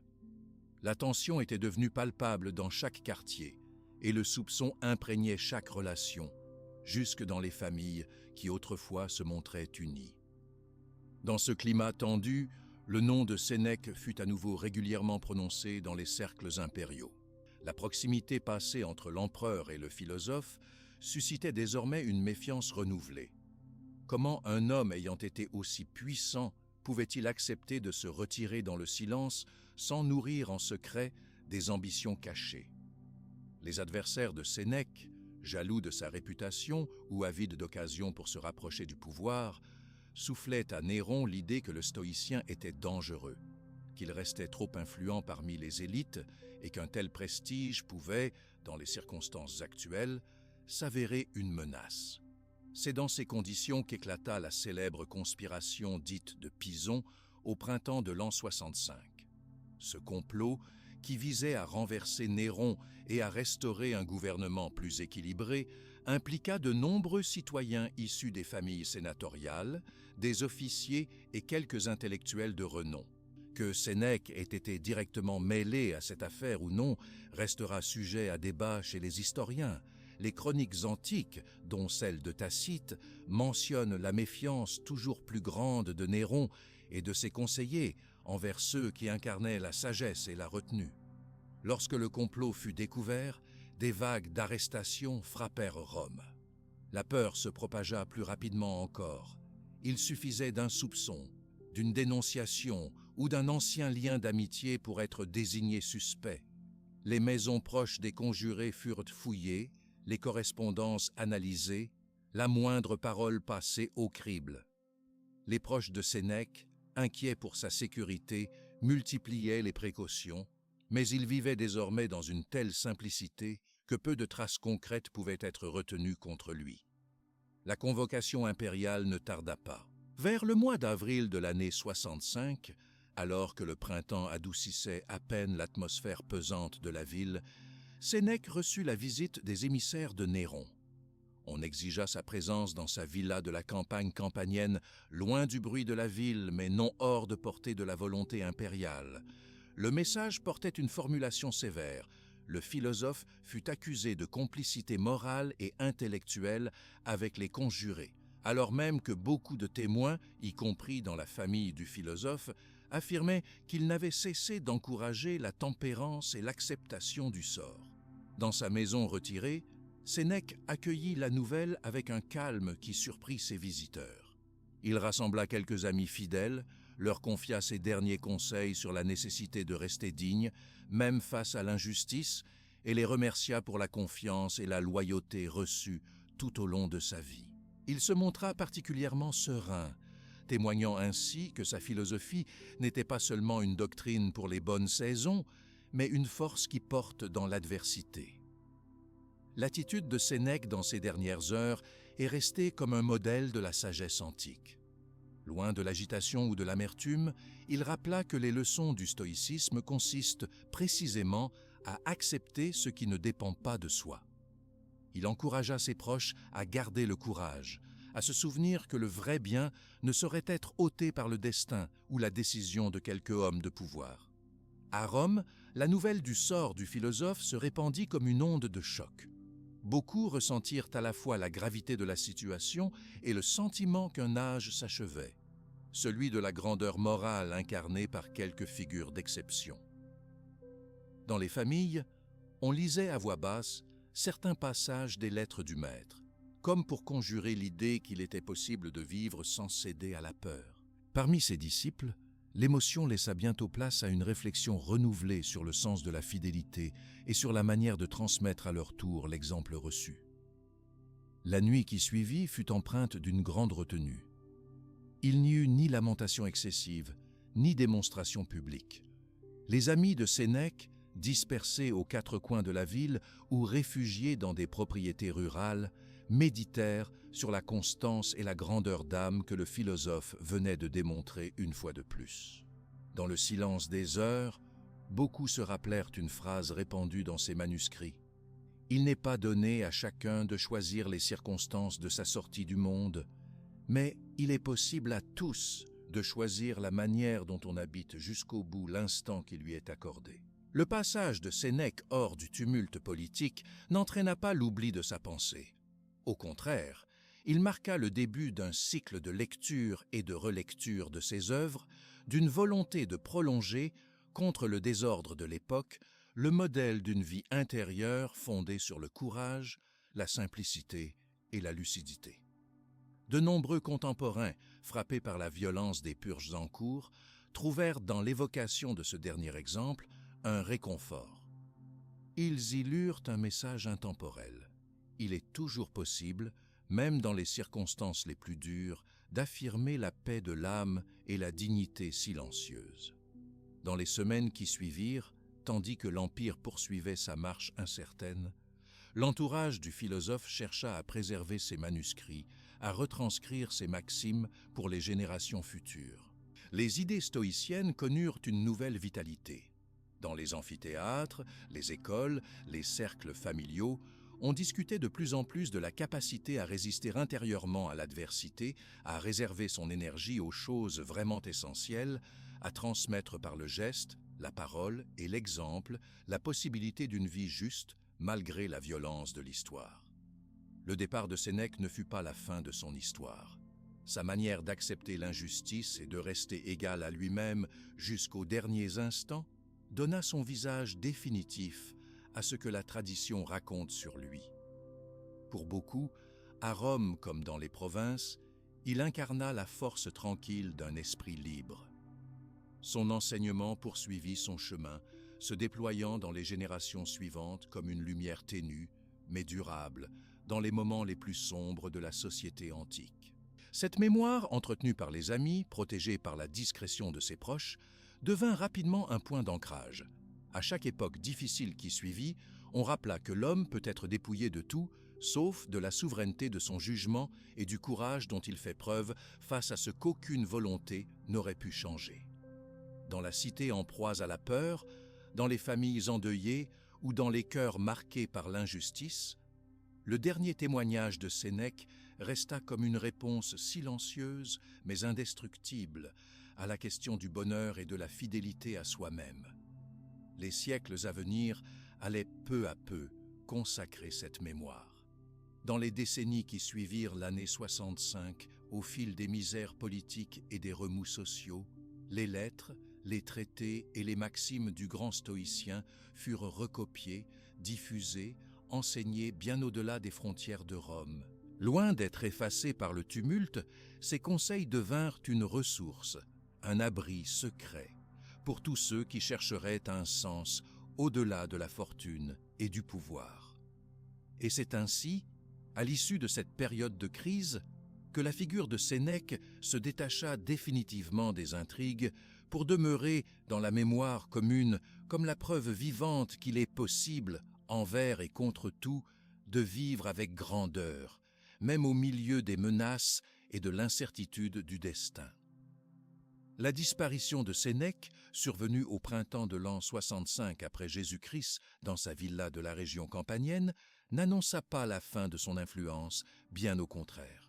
L'événement, discret et sans faste, fut d'abord ressenti comme une perte irréparable dans les cercles proches, ceux de ses amis, disciples, correspondants fidèles et membres de la famille qui, jusqu'au bout, avaient cherché refuge dans la sobriété des gestes, loin de la clameur et des excès de Rome.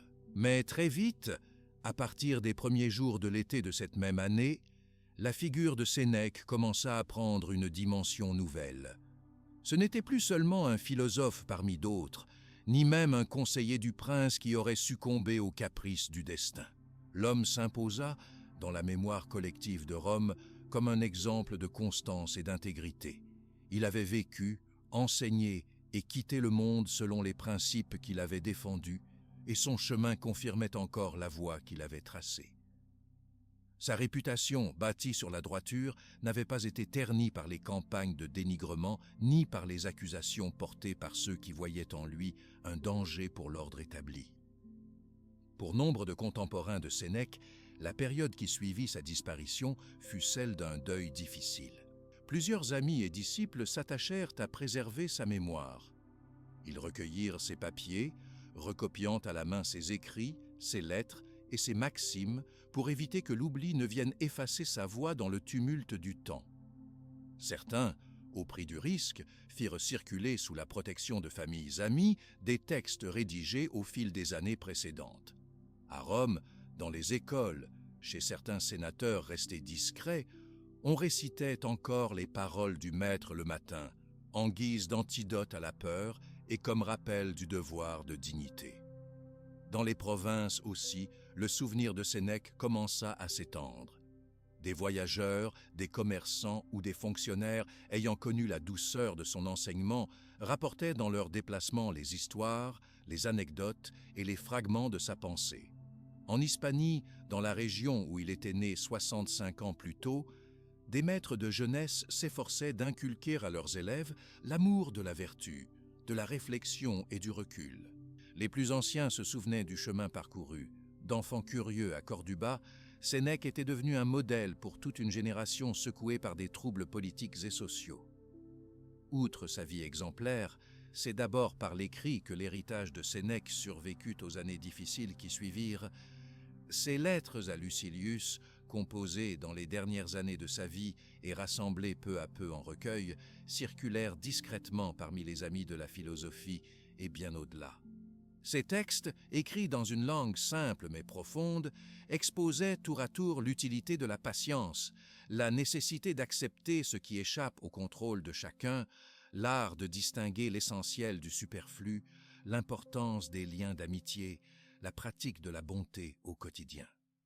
Les lettres devinrent d'abord une sorte de catéchisme pour ceux qui cherchaient des réponses à la violence du temps. Comment rester heureux dans un univers instable ? Faut-il accepter l'adversité sans rien faire ou trouver le bon moment pour agir ? Les réponses livrées par Sénèque étaient à la fois exigeantes et réconfortantes. Il ne s'agissait jamais de nier la réalité douloureuse, mais de s'obliger à chercher dans le malheur même un ressort intérieur, à ne pas se perdre dans l'anxiété causée par les choses hors de portée. Les traités de Sénèque connurent une destinée similaire. Rédigés sur des rouleaux de papyrus, conservés d'abord dans de petites bibliothèques privées, puis partiellement recopiés dans les 20 années qui suivirent sa disparition, ces textes devinrent petit à petit des références en matière de morale civique et de méditation personnelle. Plusieurs thèmes y étaient abordés avec la rigueur d'un esprit qui refusait les illusions. La valeur du temps, l'inanité des richesses, le piège de la colère, la nécessité de cultiver le détachement sans fuir les responsabilités. Loin de se limiter à un public cultivé, les principes exposés dans ses œuvres commencèrent à pénétrer lentement la société. Ils furent lus chez les notables, discutés chez les marchands et parfois même évoqués par des militaires revenus de campagnes lointaines, marqués par la fragilité du bonheur. Progressivement, le souvenir de Sénèque fut dissocié des querelles politiques du règne de Néron. L'empereur lui-même, qui avait dominé les années 60 de notre ère par la force comme par la peur, sembla disparaître de la mémoire collective, n'y laissant que l'empreinte d'une époque tourmentée. À l'inverse, la figure du philosophe, patiemment rappelée dans les foyers et confirmée par les générations suivantes, continuait de grandir, porté par l'admiration de ceux qui voyaient en lui la preuve qu'il était possible de rester fidèle à soi-même, quelles que fussent les circonstances extérieures. Dans les décennies qui suivirent, plusieurs familles romaines signalèrent leur attachement à l'enseignement de Sénèque par la constitution de petits cercles d'études. En se réunissant tôt le matin ou à la tombée du jour, elle lisait des passages des traités, discutait des moyens de juger avec équité, ou méditait sur la manière d'accueillir la souffrance sans perdre la bienveillance envers autrui. Certains exilés politiques, partis dans l'Est ou l'Afrique du Nord après la chute de l'empereur Néron, relataient que les maximes du sage romain leur avaient permis de conserver l'espérance, même dans la pauvreté ou la solitude.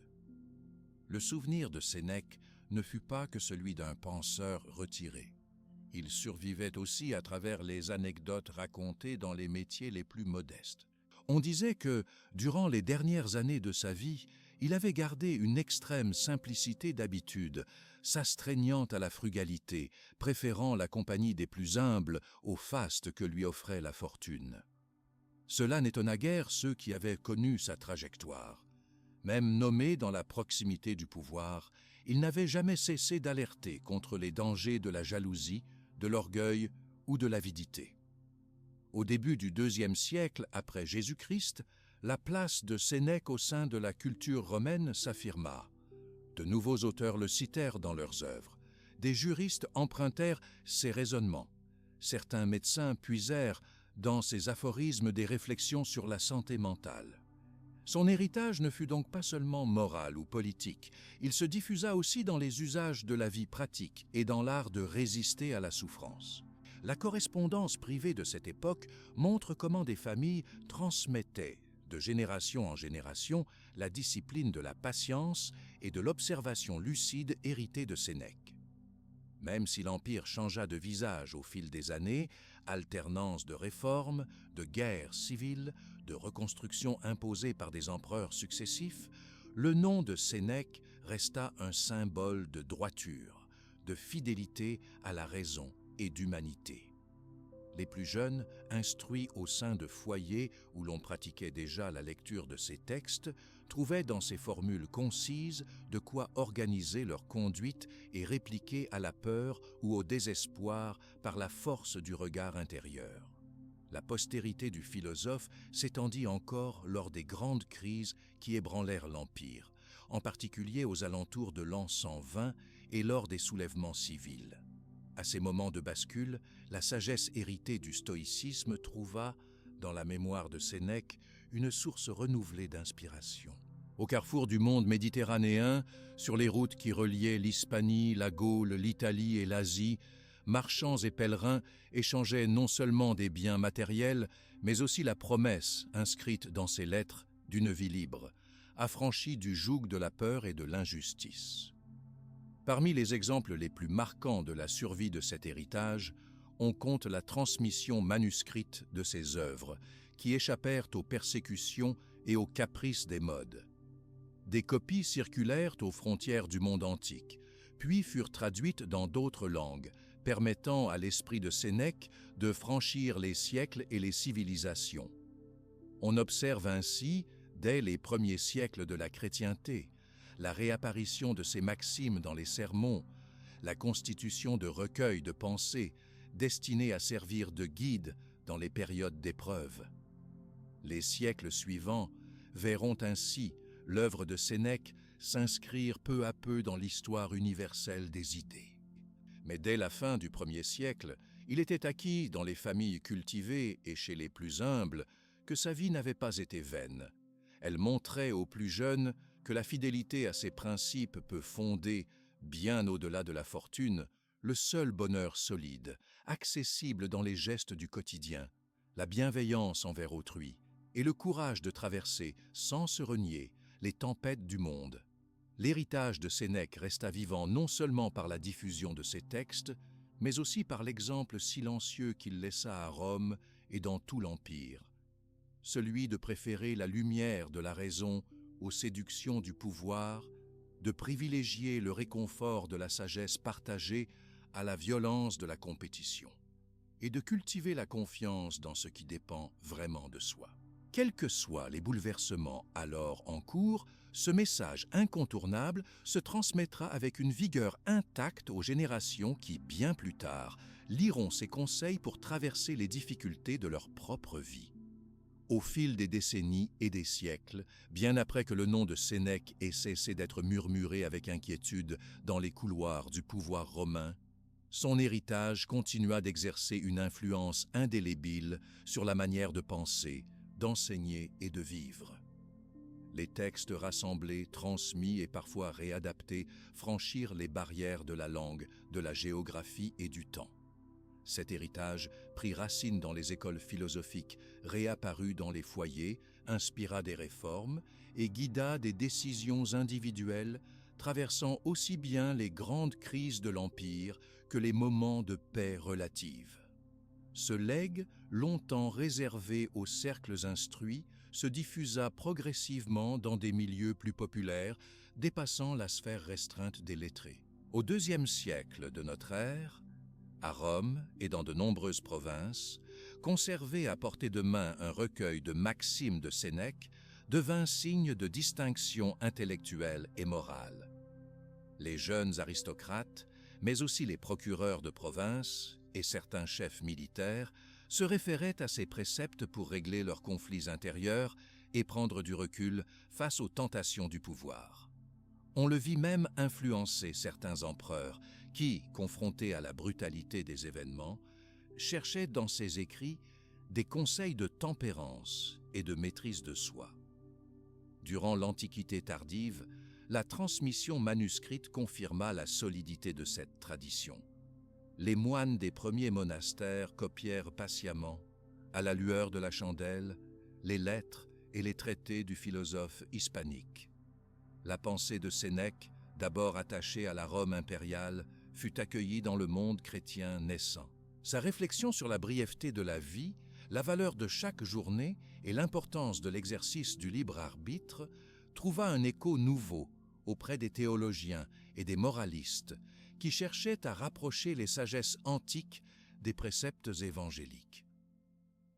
Dans les premiers siècles du Moyen Âge, alors que l'Europe se fragmentait par les guerres, les invasions et la chute de certaines traditions politiques, les manuscrits transmis de génération en génération furent sauvés, traduits et retrouvés dans différentes langues. En Hispanie, en Gaule, en Italie et jusqu'à Byzance, la lecture des enseignements de Sénèque accompagnait toujours quiconque voulait comprendre la conduite humaine face à l'incertitude du sort. Les lettrés byzantins, comme les érudits du monde arabe, traduisant parfois des extraits dans leur propre idiome, découvrirent la valeur universelle de son regard sur l'amitié, sur la gestion de la colère et sur l'acceptation de ce que l'on ne peut modifier. L'accessibilité du langage de Sénèque contribua à l'extension continue de son influence. Contrairement à d'autres penseurs antiques dont les œuvres restaient réservées à une élite intellectuelle, la clarté de ses lettres et la simplicité de sa philosophie plurent aux maîtres d'école, aux religieux, mais aussi aux familles. Au fil du temps, des passages entiers racontant ses conseils en amitié ou sur la tempérance devinrent familiers, cités lors de débats, de sermons ou de conversations autour de la table.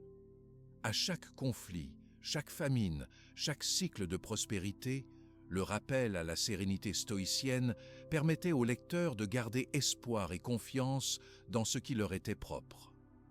À partir de la Renaissance, dès le XVe siècle, on observa un nouveau regain d'intérêt pour Sénèque. Les érudits italiens, redécouvrant l'héritage gréco-romain, exaltèrent sa pensée dans les académies et imprimèrent pour la première fois ses œuvres en grande quantité. Des textes mis à disposition du public permirent à de nouveaux lecteurs, parfois simples artisans ou petits marchands, d'accéder à ces enseignements fondamentaux. L'imprimerie, en démultipliant les exemplaires, fut pour Sénèque un nouvel allié. Ses préceptes circulèrent jusque dans les foyers modestes de Florence, de Tolède ou de Bruges. La portée de son enseignement dépassa l'évolution des siècles.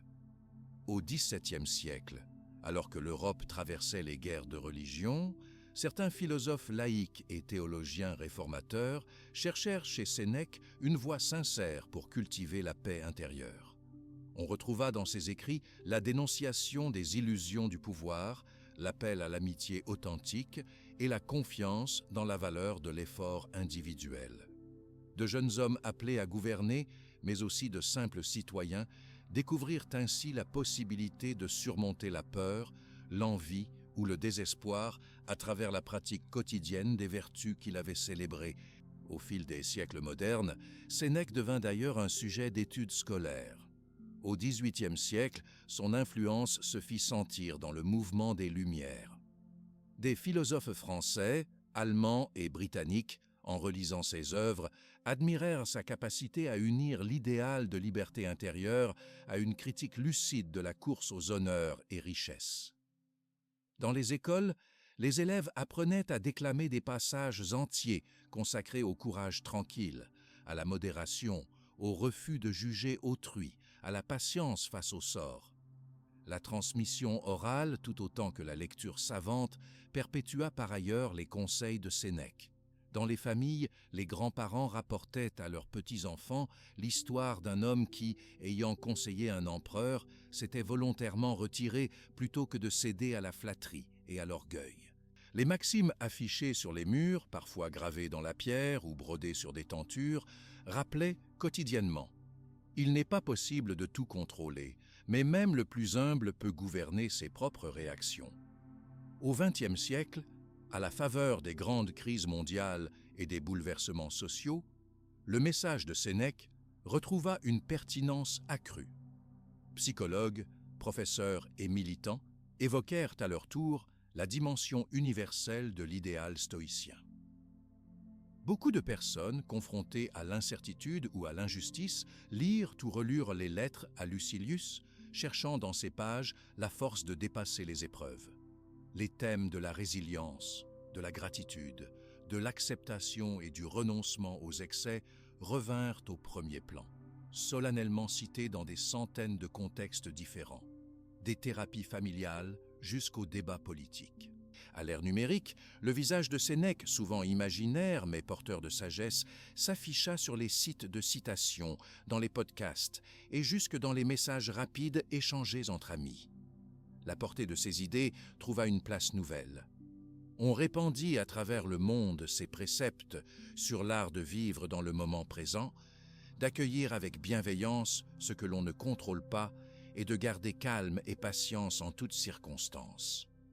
Les réseaux sociaux permirent de partager, en toute langue, l'essentiel de sa philosophie, transformant la parole du penseur antique en outil de réconfort moderne. Dans de nombreux pays, l'école moderne enseigna Sénèque dès les premières années d'apprentissage du latin. Des programmes scolaires proposèrent l'étude des lettres à Lucilius. Les élèves méditaient sur la brièveté de la vie, l'importance de l'amitié fidèle, la différence entre désirs superflus et besoins essentiels.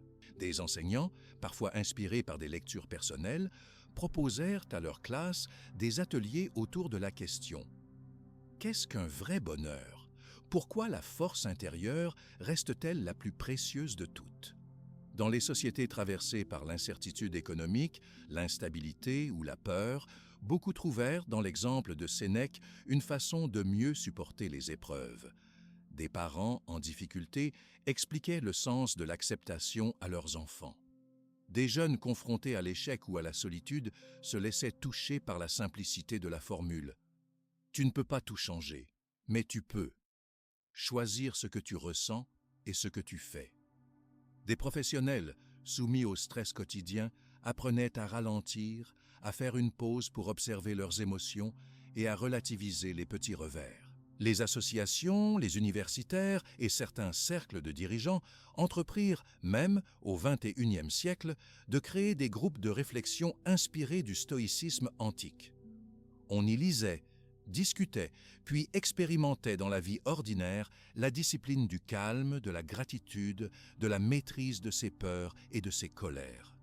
Cette redécouverte s'accompagna d'un engouement mondial pour d'anciens textes et d'une adaptation aux réalités nouvelles.